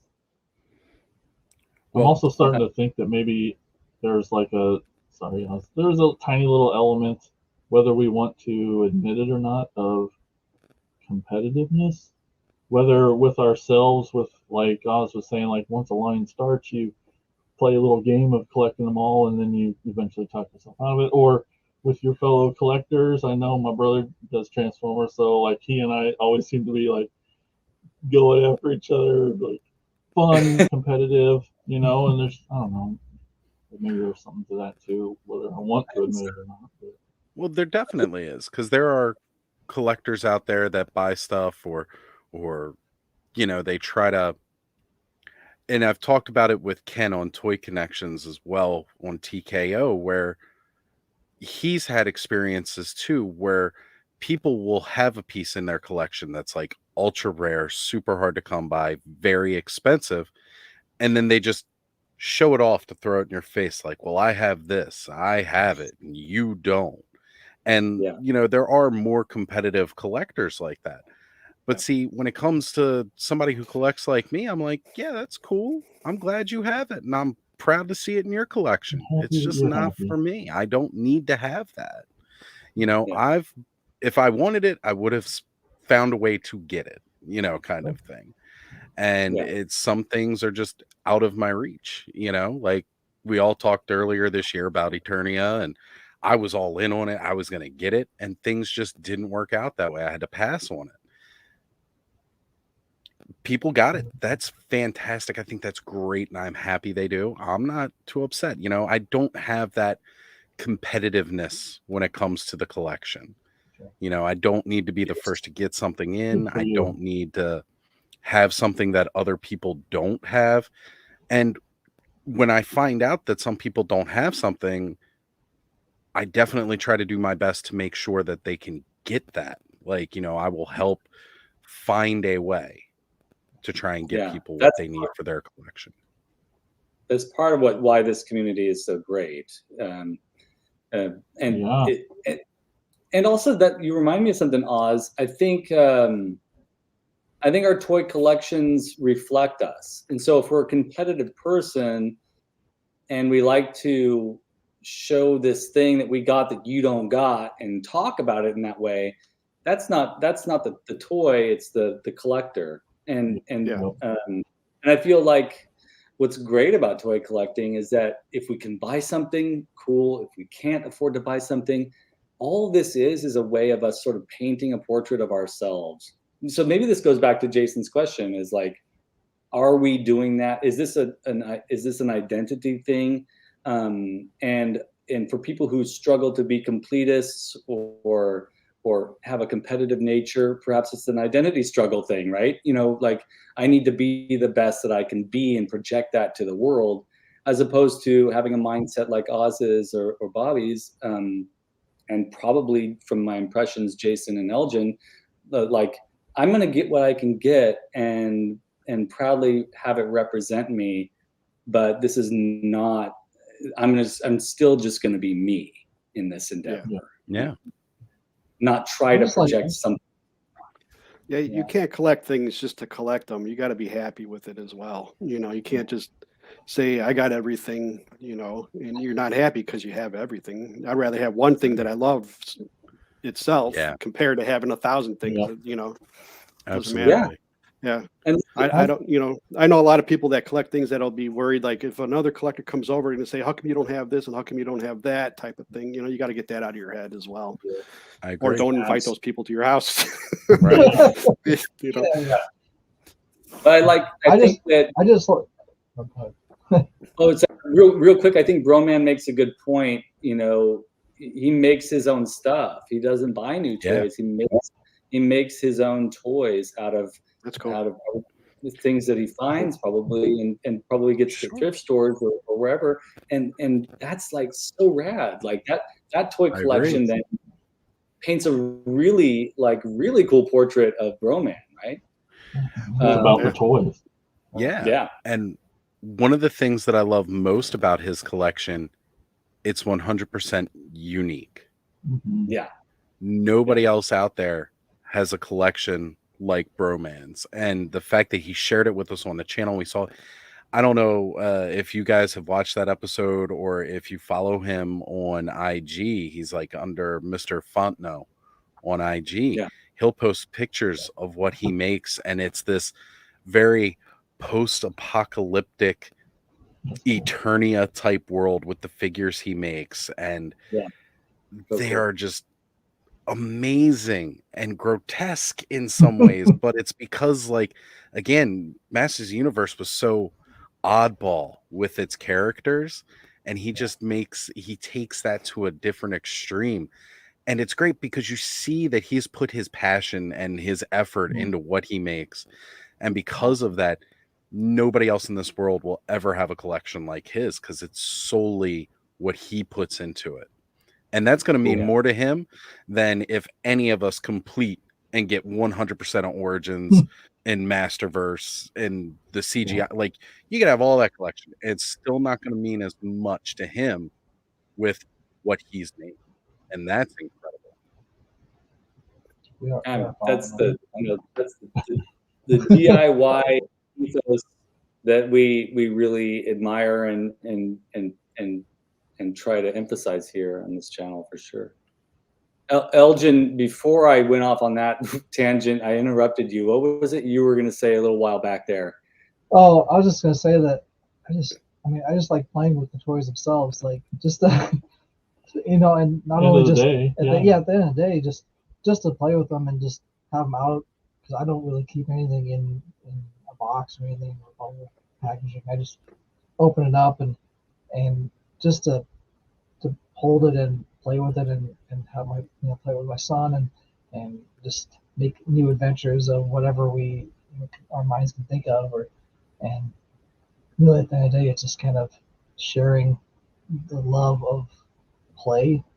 I mean, like right now we're building like a Lego thing in his room, just of like he bought a bunch of the big square like plates at Dollar Tree, and Yep. he's like, we're just gonna, as like grass pieces. He's like, we're gonna make this giant thing, and it's like right now it's got like a apartment building and like a Yeah. office and like a bridge to the other part and a garage. We're just making random stuff, but it's just we're going through all his Legos. They don't like match. The colors don't match. It's just all these random color pieces, but it's just spending time and playing. Really, it's just getting that kind of that pure essence of fun. Really, it just kind of hanging out. Yeah. There's no stress. There's no anything. It just we're just having fun. We're just fulfilling the just duty two of the dudes toy. hanging out. Yeah. That's what So toys are about. Fun, right? Yeah. We're supposed to it have should fun be. playing with I mean, toys. if it's not fun, then what's the point? Am I the only collector that doesn't play with the toys? Get out of You here. might be. You I don't play are a with them. curator of an amazing museum, and that is how you enjoy your toys, Bobby. Yep, And yep. we That's all right. love you for it. So Yeah, that display back there is a version of play. So That's the right. way that you've got them all set up, that's you taking them off, you putting them back on. I feel like that's aside, that's how I play with my toys, and I take them out and take photographs every once in a while. But it's really the displaying of them and organizing them is so much fun for me. I'm sure that is for you too. Mhm. Yeah, Oh, yeah. absolutely. Posing them, Except for all the coming dust up I with- get out here. Yeah, There's dust is different- such a system. danger Yeah. when posing a collection. It's Yeah. like you got to move it, and you may not get it to stand back in that. there's different definitions of fun. We all have our own definitions. Yeah. It's wide ranging, but really it comes down to is that you're having fun with toys that you love.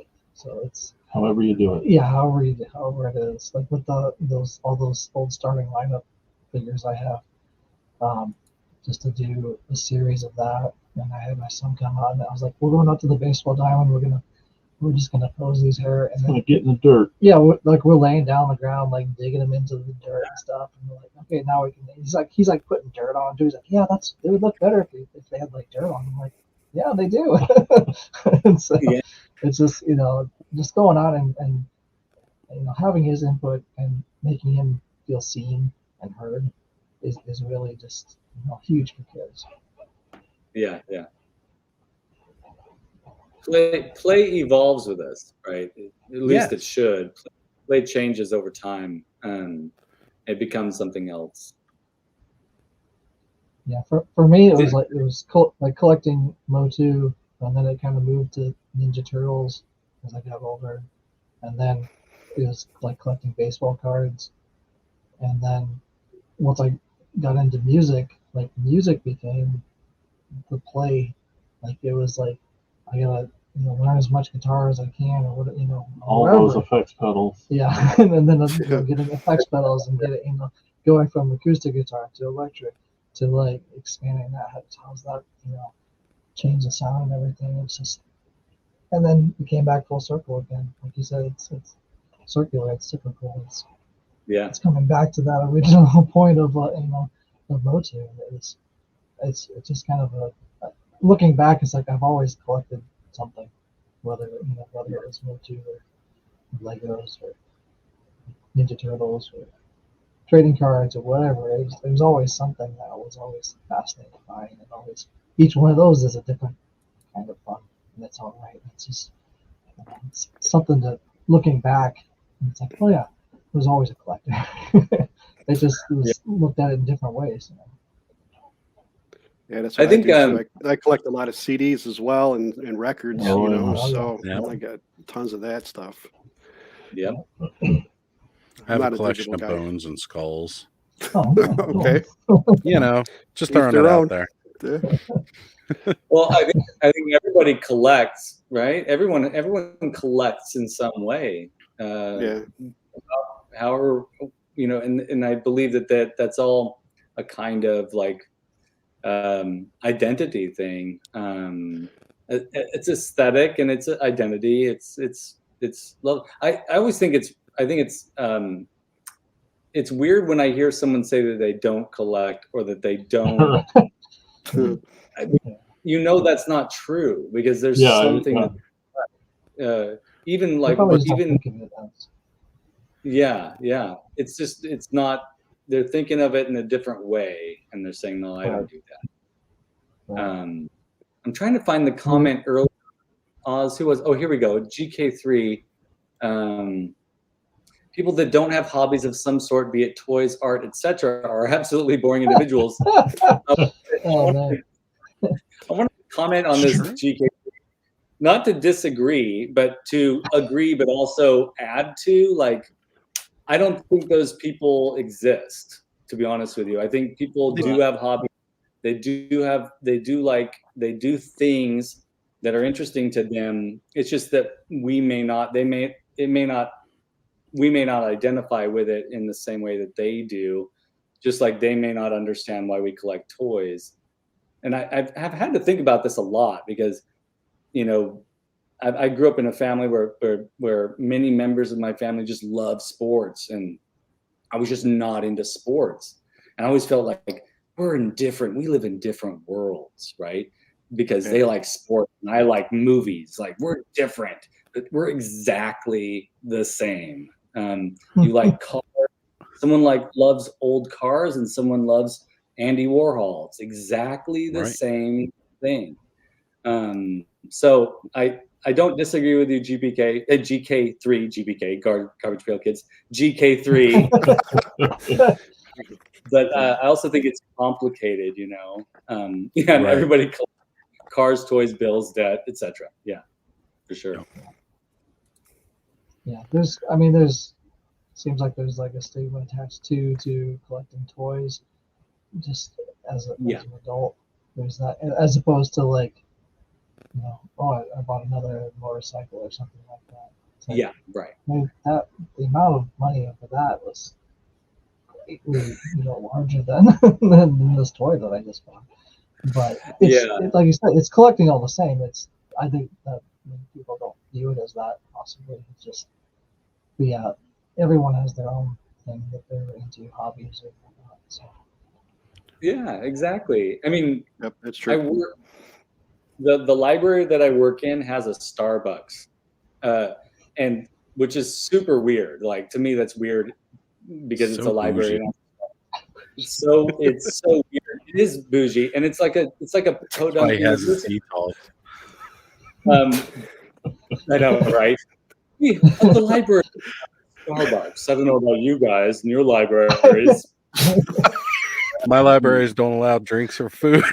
Right. Like most libraries. Yeah, they don't want to ruin the That's the way it should be. That's the way it should be. But what I notice is that, you know, if there's a new like collectible tumbler or cup from Starbucks, the line, no one lines up for books anymore. They're lining up for that. And that's these people collecting that maybe we wouldn't collect that, but they do. And it's kind of interesting to see the different facets of collecting, or the forms that collecting takes. Motorcycles, Starbucks cups, you know, sports cards and memorabilia, all that stuff. Yep. Lighters. Yeah. Lamborghinis.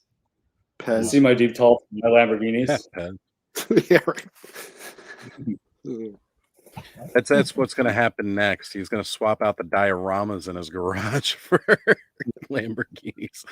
You know, all the Matchbox ones. Yeah, that's about as much as I can afford there. But I think it's cool that toy collecting also is closely related to the Creative Act too. I think it's neat how either toy collectors are they're like musicians, or they're visual artists, or they're involved in some way with the Creative Act, which is really, really cool. That is something I have seemed to have recognized across the spectrum, like pretty much in some way, shape, or form. Everybody across all these channels has that creativity in some way.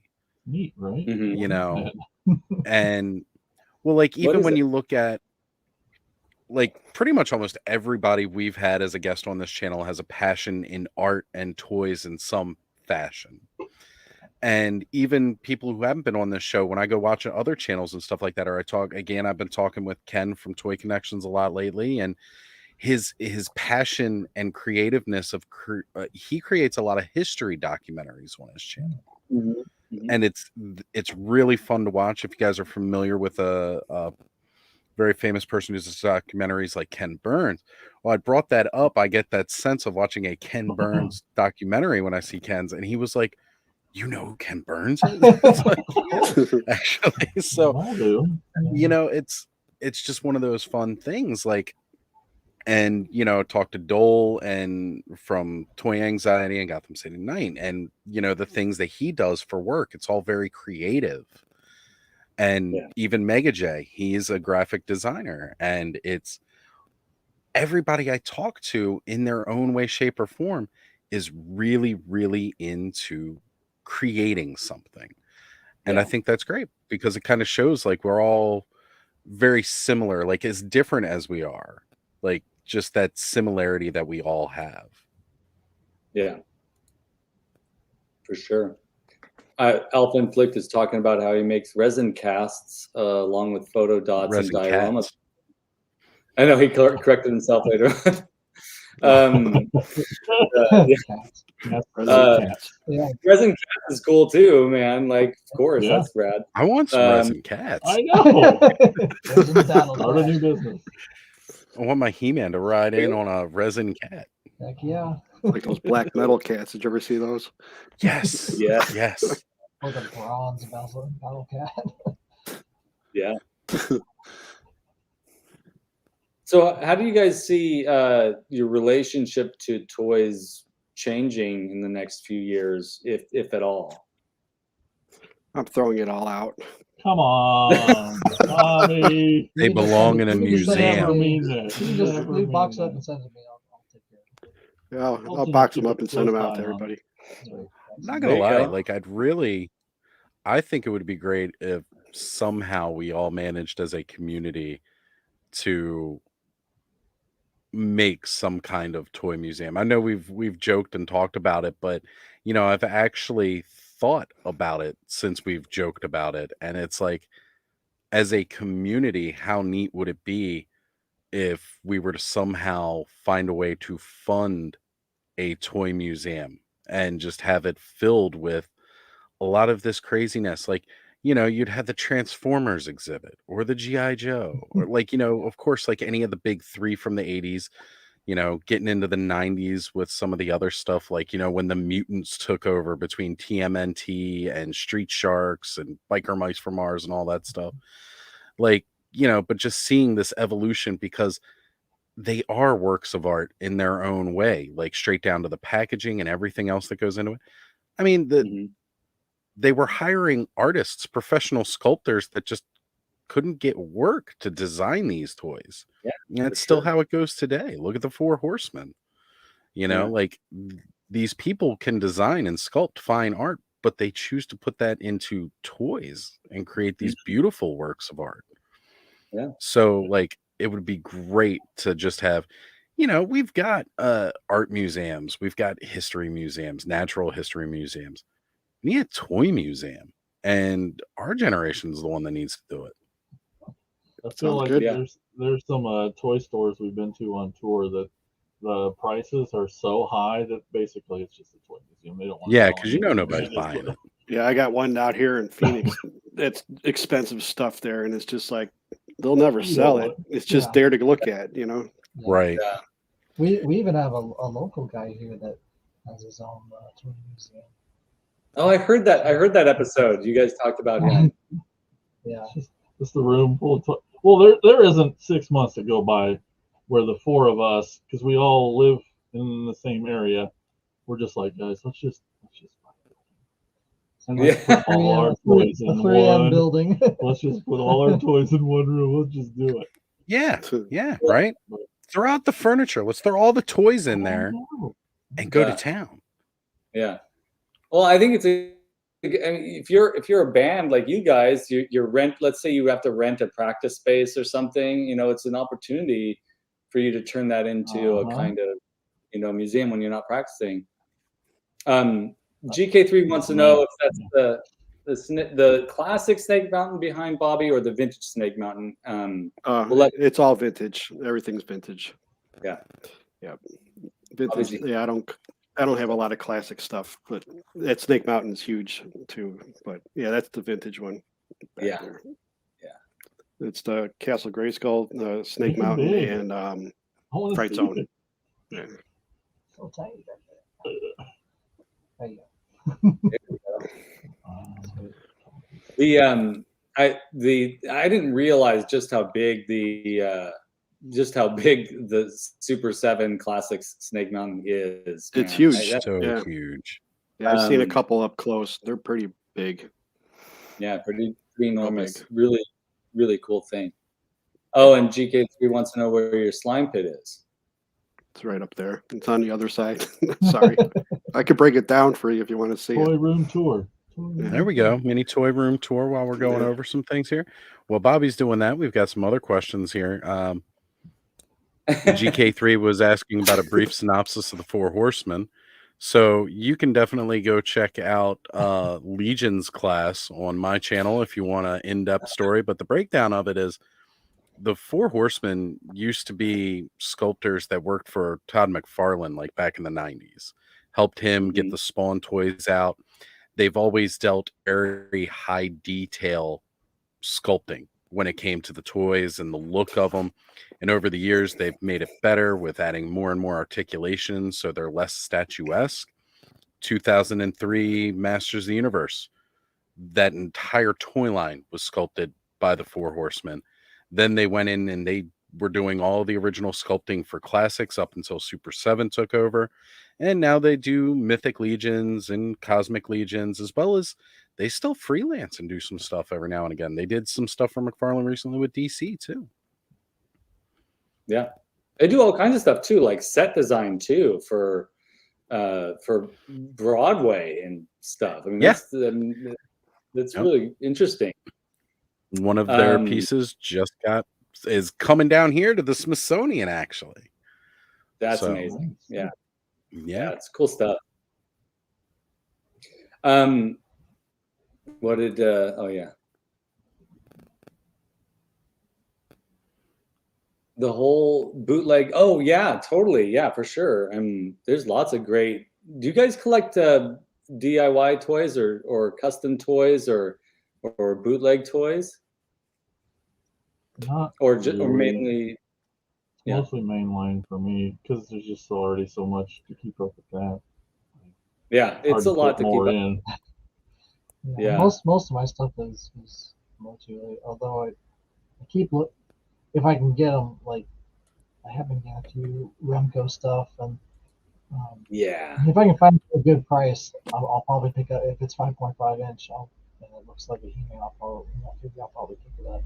Honestly, if it's like $5-6, I mean I can get some armor or something somewhere else and create a new character or something with it. Yeah, for sure. Those old Sun Gold and like Remco figures, even wrestler stuff, I've kind of put into stuff like that, into the world building, I guess, of MO2. So if I can find them, I'll buy them. I don't see them a lot, honestly. Like a lot of the knockoff stuff and bootleg stuff, it's hard to find in the wild. GK3 says custom toys are dope if you stumble across them. Accessories are huge on Etsy, but not actual toys. I mean, I that would be a whole other thing. Collecting customs would be a whole other endeavor. That's really really like you're buying original artworks from people is really what you're doing, and I think that's really cool. Yes. But I don't really have the capacity to do that or the money to do that, but it would be neat to be able to buy just every action figure you buy is a custom made or altered figure done by somebody else. I have seen some collections like that online that are pretty cool, but you gotta have the money and the willingness to support those artists in some way, you know. I agree. It's one of those things. Like I absolutely love that custom market out there. You know, Hebro doing all his crazy cool custom stuff on his channel that he makes. Adam from Go Figure, he does a lot of vintage toy restoration and customization. You know, there's just so many talented people out there making, you know, making so many custom and unique things.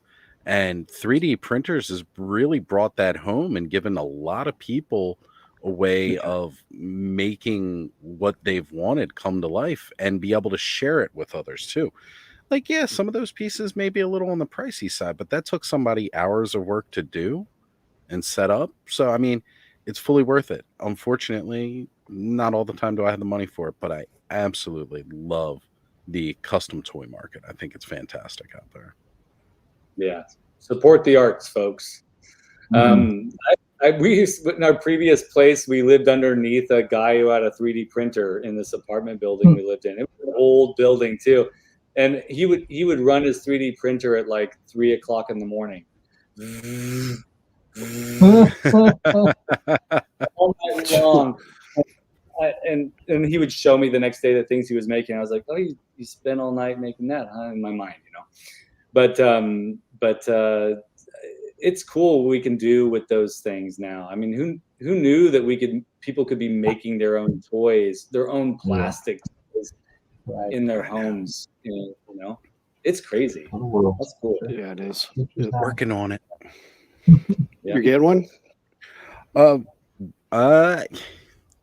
last year, buddy of mine who we've seen in the chat, he and I were talking long before I actually started doing the show with Skelly, and we've been talking, and we've slowed down quite a bit since things have gotten crazy for me with doing all the live streams and then working now and everything. We haven't had as much time to sit and talk about it, but we were working on designing a toy line, and he went ahead and bought the 3D printer. So we really need to actually start, you know, working on really making some toys. And who knows, maybe the idea at first should just be to design a couple of accessories for existing toy lines and start building up the capital to really get our dream project off the ground and start getting those toys out there for people. Cool. Yeah, that'd be cool. That'd be amazing. That's the first time you up, man. That's the first time you got it on here, right? Well, up until we had some more stuff done and like more designs finished and everything, we had really kind of decided not to talk about it. But the truth is, it's been months now. We haven't talked about it much, but it's something he and I need to start working on. If you guys remember Jay Peregrine, who's in the chat quite frequently, he and I, we started planning this thing out. We actually came out with kind of like a guideline, came out with an idea of how to do like a multimedia campaign, very similar to how we were, as I mentioned before, that kind of pre-programmed in the 80s with a commercial by putting up like shorts on YouTube to kind of advertise and making animations with that. But then started doing the talk show, or, you know, doing Toy Frenzy and everything like that. And it's like, well, you know, we still talk about it, but then I got busier and busier with doing more things. And like I said, I started going back to work, and then we haven't had the chance to get back to really sit down and talk about it and design it. So, but it'll happen. Yeah, we had a lot of great ideas and was really looking forward to actually building something. And I was going to help, you know, talk about it by doing the shows and doing my channel, and just never have. So here you guys hear about it first. There will be Ostradamus Toys will actually start coming out with the toy line someday. Who knows? Someday. Not Sunday, So, but someday. That's why I said Sunday. Yeah. Sunday. Now we're getting sued. ALL Things like $5 has been selling his Fright Zone monster, so that's cool. I think he's doing that on his 3D printer, which is cool. Oh, yeah, that's absolutely. great. I found on my phone a couple of figures of knockup that I do own. I'm not sure. There's this guy. Yeah. Oh wow, yes. That's awesome. Yep. Love that. And then there's this guy. Oh yeah, yeah. Yeah. That's so cool. Yep. Those are I two love knockoffs. that. That's up Skelly's alley right there. Yeah. I love that Figures stuff. I have. I was going to I say, love if it. Brick's still in the chat, that's right up Brick's alley too. I love those anthropomorphic and critters. Yeah, everybody knows I'm a sucker for a critter. I'll go on about it forever. Helps build up the world, man. Just need some, Monsters. Need some, like armor to like get them in there and like do something with them. Yeah. I figured You gotta out get yet, some but Keldor armor on them, actually. Yeah. Or not Yeah. Keldor, Koldar. Koldar's yeah. armor might Koldar. look pretty beast. I can pull it off my Koldar figure I have. So. Now, Elgin, Yeah. did you say you ordered those figures, or you have them, or you tell us I more have about that? those. you- So I got those. We went to a family Christmas. They're looking through their toys, and I was like, Okay. "Hey, I think these are Remco." And I'm like, looking back, like, "Oh yeah, it is." I'm like, "Can I have these?" Like, "Yeah, they were just we got them from a thrift store anyway." And kids used to Oh, play with them man. when they were younger. I'm like, "Oh, I'll just put these in my pocket." And so, Yes, yeah, exactly. basically for free. Yeah. So basically 80s toys for free. I was like, "Yep, those Yeah. So yeah, it was just Love it. happenstance of being at a family Christmas get together, and they're like, yeah, whatever. So Elgin's starting to customize toys. Yeah, basically. Yeah. But yeah, they're just Create new characters. yeah. But yeah, I try with all, especially with all the origin stuff, you can just pull stuff off pretty easily, and it's all like flexible plastic anyway. So Yeah. it's all like the hard Yeah. plastic invention stuff where it might break or something. It works really well. I've done that with some of the other Remco figures that I have too. Even stuff from like the Master WWE Universe line, using some of their stuff and kind of mixing and matching, and these guys on Instagram do that quite a bit as well. But it's just, I like fun making new characters and all that. Yeah.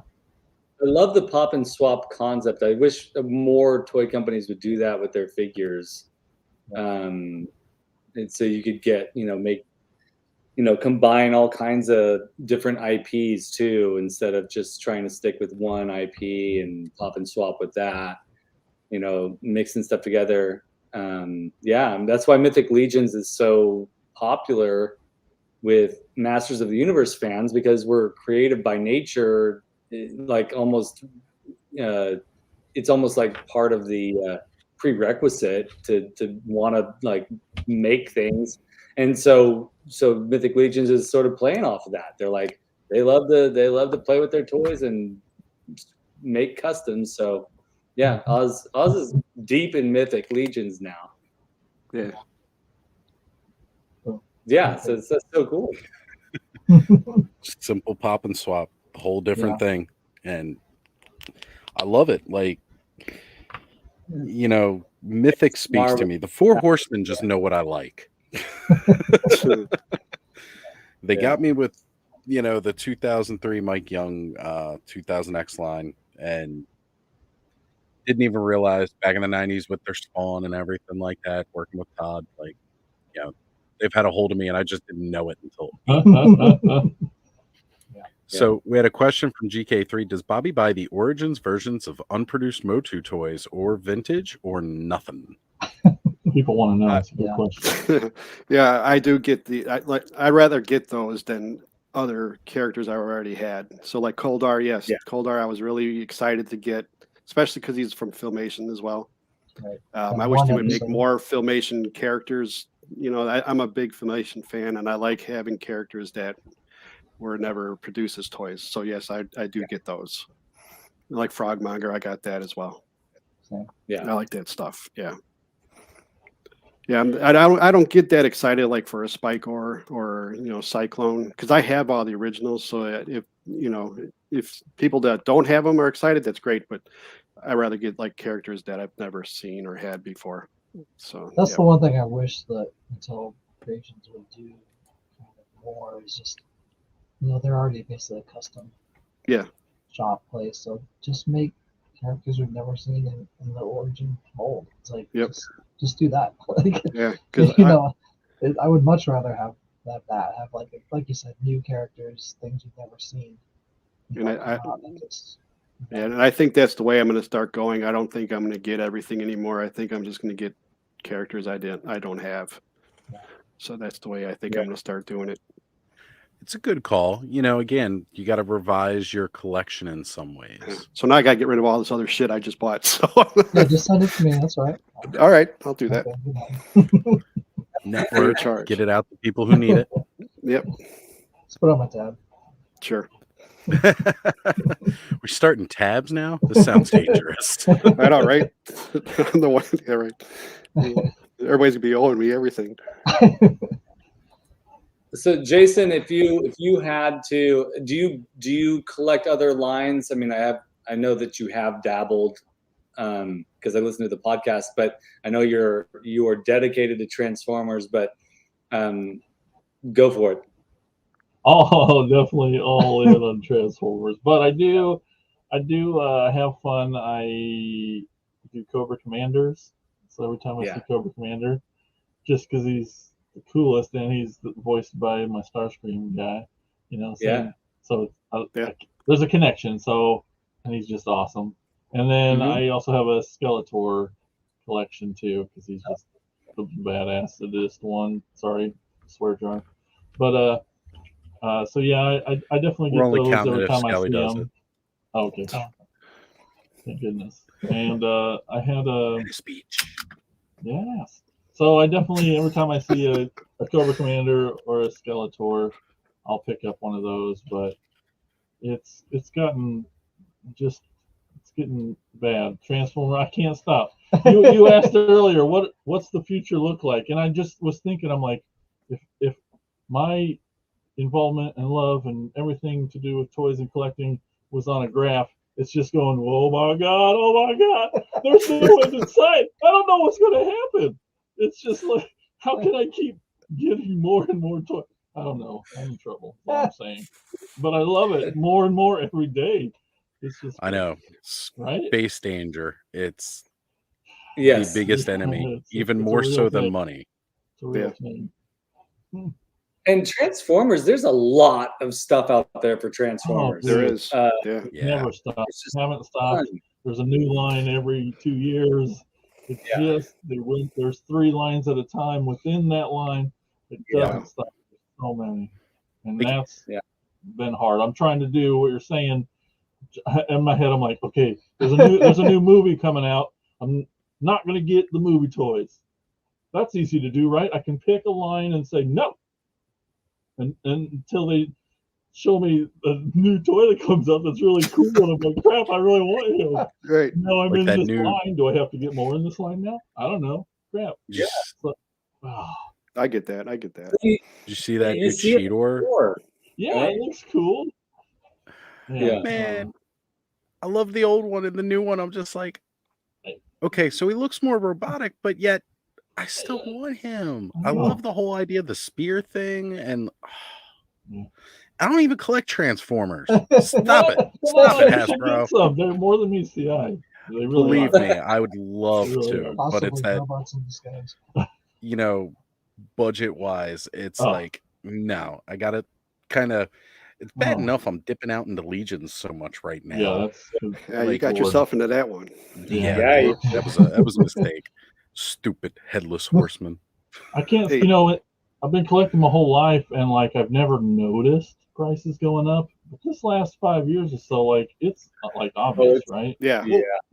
It seems like it's been in moderation so far. Like you don't notice the impact because it's kind of gone. Like the price of the figures go up, but we're getting older, we're getting better jobs, and blah, blah, blah, but now we're like. So it never cut into the budget more. Now it's gotten away from that where, you know, the price has shot up so astronomical that even mainstream retail lines like Marvel Legends and stuff like that, and it's like you go in a store and you want to buy one and you're like, nah, let me wait a couple of paychecks and I can get one. You know, because you just can't afford it anymore. Until you throw it all on a credit card and say I'll deal with it later.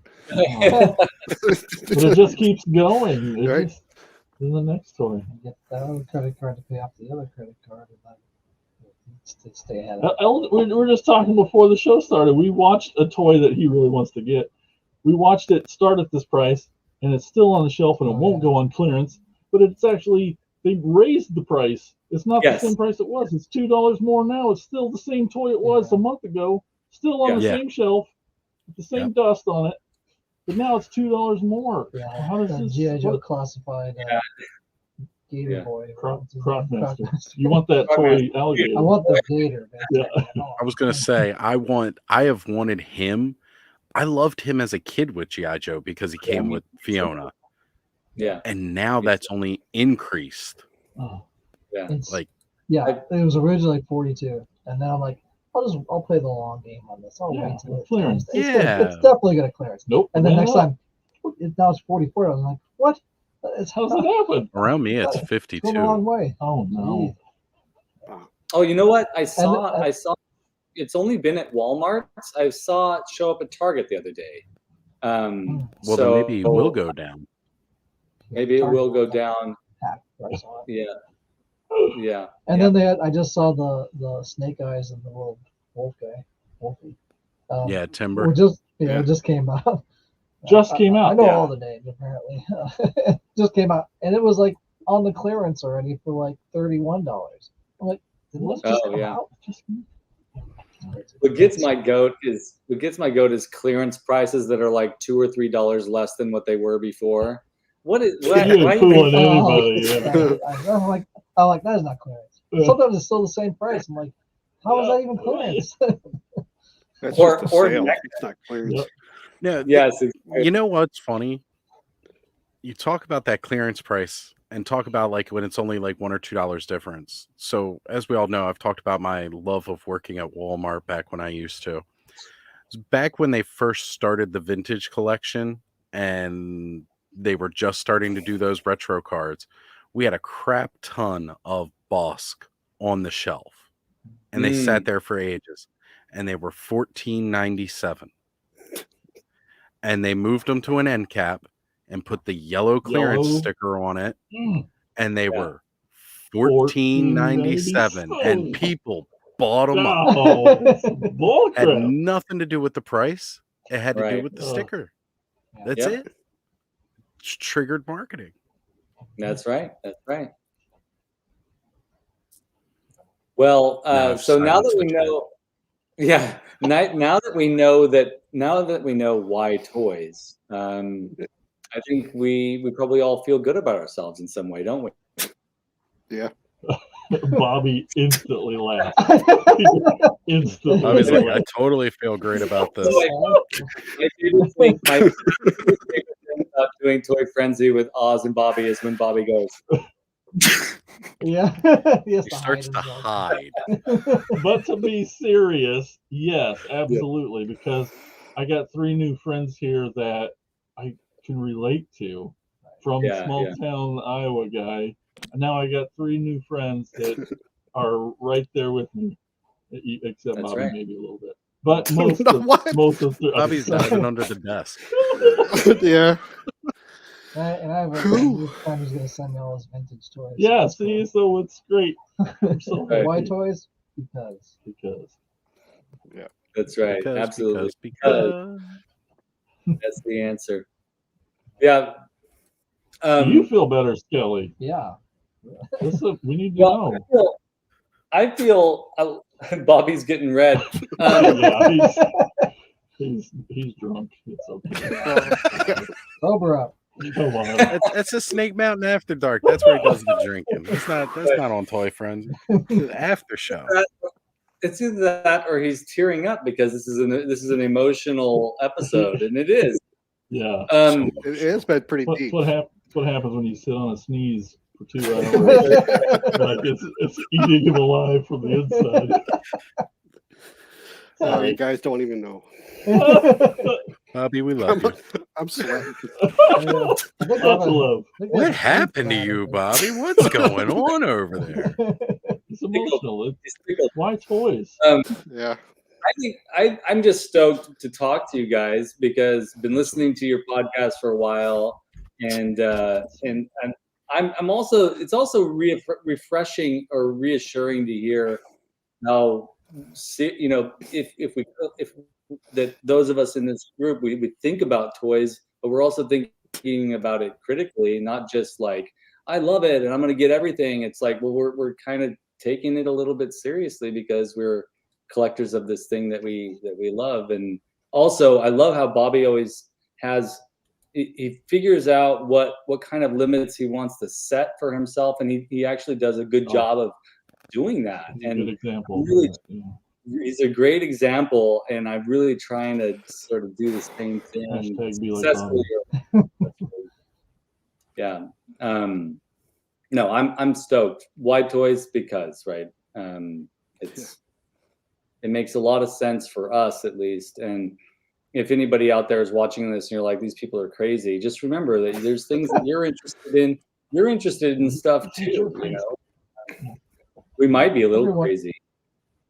Everyone has interests, whether it's toys or something. Absolutely. Something that makes them happy and fills a space in their heart and soul. It's like that's what they need to keep, you know, maybe make it through the next day. And maybe it's something that's, you know, keeping their life together. Or maybe it's something that they can share with their kids, or maybe they can, you know, just live their life as they see fit. You know, it's a part of their life, and it will be forever on. For me, it's just being able to see passion in others, and that's what's great. For us, it's toys. Everyone else has their own thing, but it's just great to relate as another fellow human that we can share passions, and that's a great thing. For sure. Being excited that when someone else gets something, like being in this excitement with that person, like, oh, that's cool, that's something cool, you found this, oh, that's cool, maybe I want that, or maybe, you know, that'd be awesome to add to your collection. It's just something that's to share and like to talk about. Boring stuff that life usually has, adulting usually, you know, occurs with. It's like, it's just something that bonds you with the person, and it just, you know, that shared interest for whatever it is. I love to, you're absolutely right. I love to think also, like, all the conversations that are going to start between people when they go to visit the Ostradamus Toys Museum, where we've all contributed portions of our collection to this really cool space with a really fancy Starbucks in its library. Yes. Yeah. Heck yeah. Yes. That was just one long hashtag, folks. Remember that.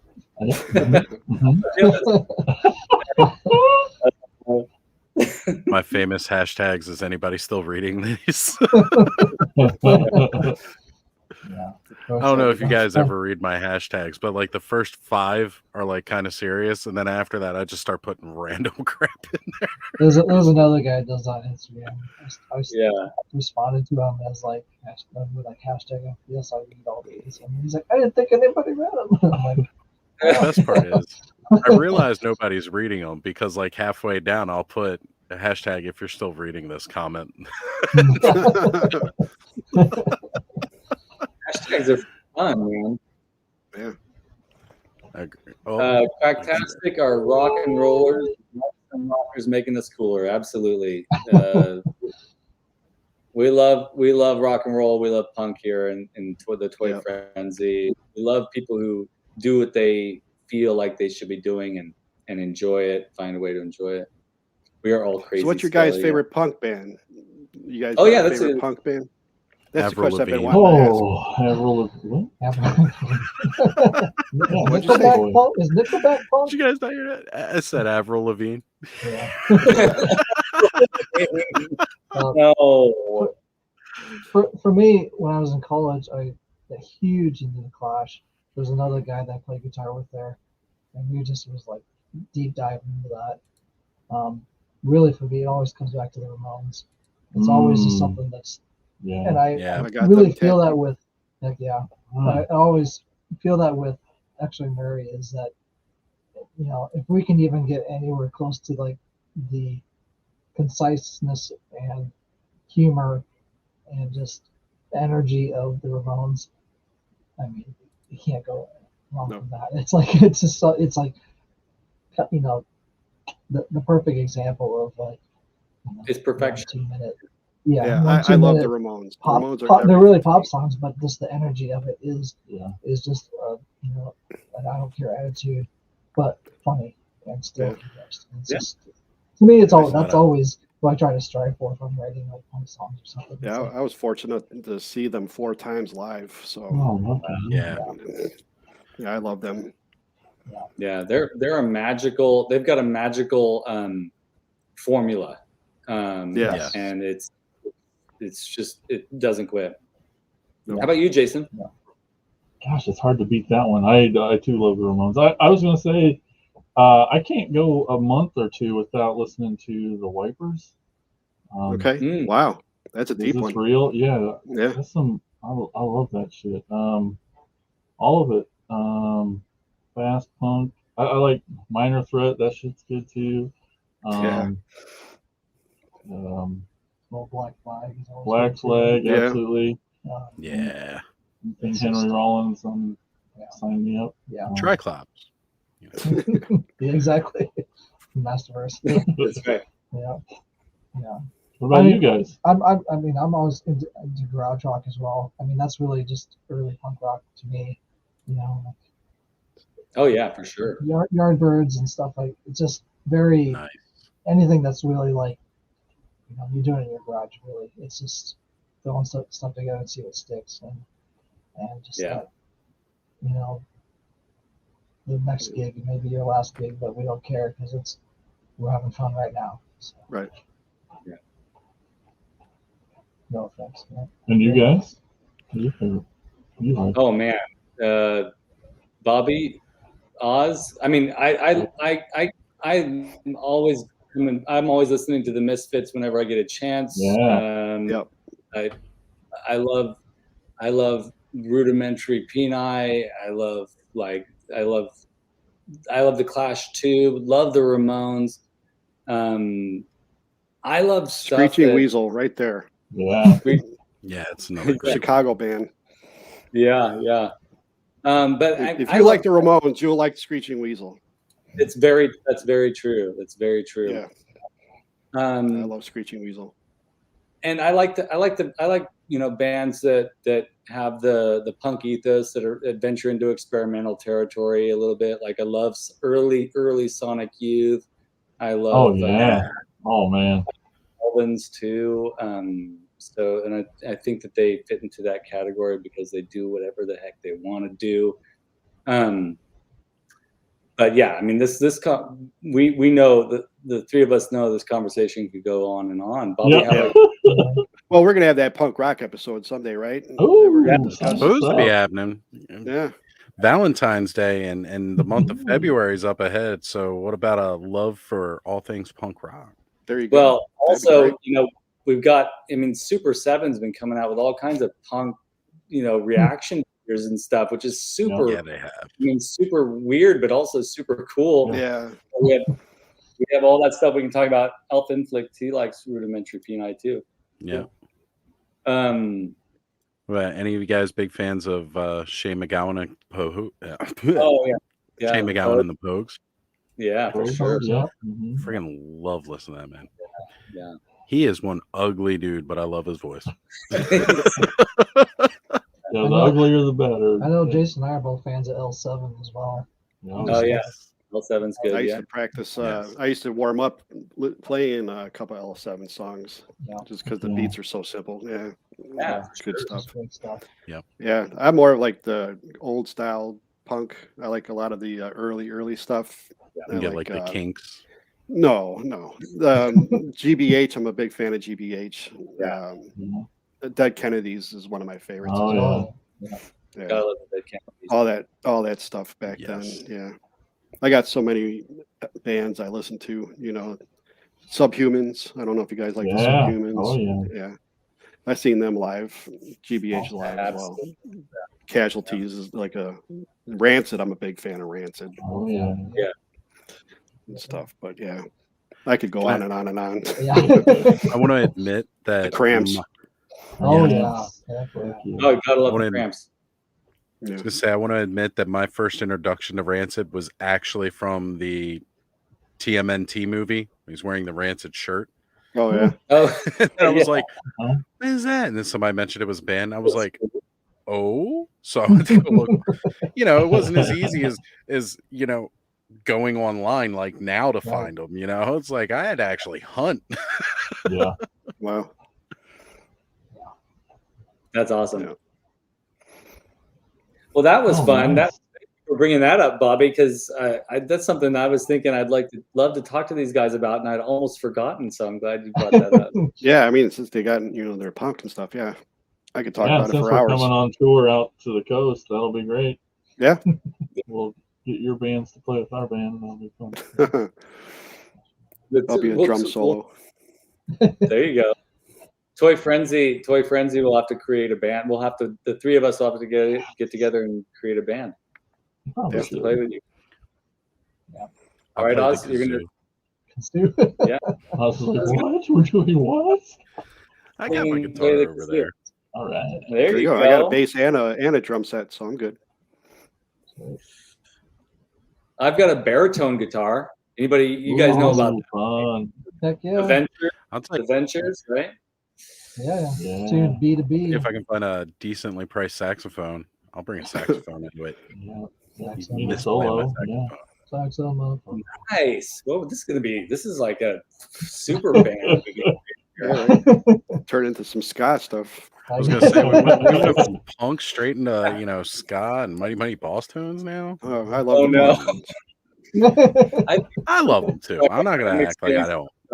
Yeah, Their first three albums, I've been listening to them the past couple days. Good call. Oh yeah. man. That's awesome. Yeah. You know, especially if you're ever feeling in a funk too. Like, Yeah, right. Oh. listen It's to that and uplifting. just pull you right out of it. Mhm. There's There you good go. one. Yeah, nobody Sex Pistols. I love the Sex Pistols. Yeah, their album's awesome. I Sex love it. Pistols. Yeah. Fantastic. Fantastic. Never mind the bullets. Great album. Yeah. Sorry, GK3. We wanted to say that, but we didn't get around to it. But anyways, guys, this has been an awesome show. Thank you guys so much for being on here. Thanks for having us. Thank you so much. Looking forward to it all time. So. Yeah. Good. We'll have to do this again soon, and Definitely. continue the conversation in some Well, way. I mean, we completely merged the shows. Yep. Yeah. You know, it was the Toy-tastic Plastic Frenzy. I still like Crack Frenzy, but it's all right. You know, hey, The look, censor said the no. Plastic The lawyer Toy said Crack no. Frenzy name just didn't seem like it'd go over so well. It took a while just to convince me to let our show have that word in it. It was tough. But, Yeah. Well, like, Yeah. because you've made it a different word. It's not just crack, it's Right, cracktastic. And I love that.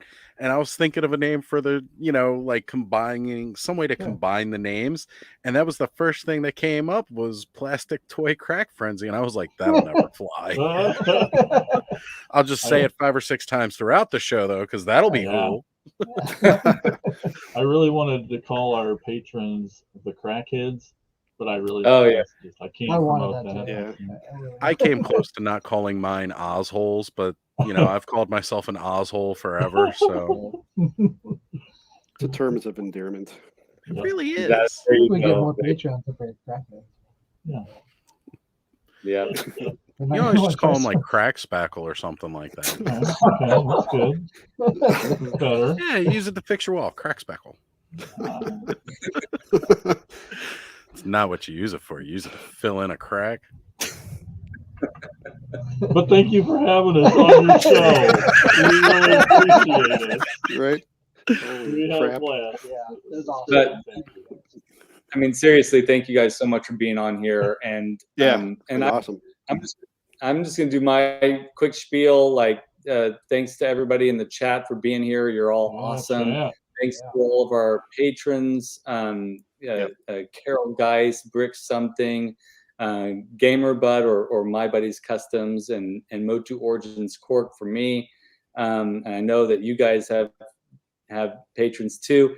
But man, thank you all so much for tonight, and thank you everybody in the chat for being here. And Oz, Bobby, thank you guys for always making this conversation interesting. What do you guys have to say?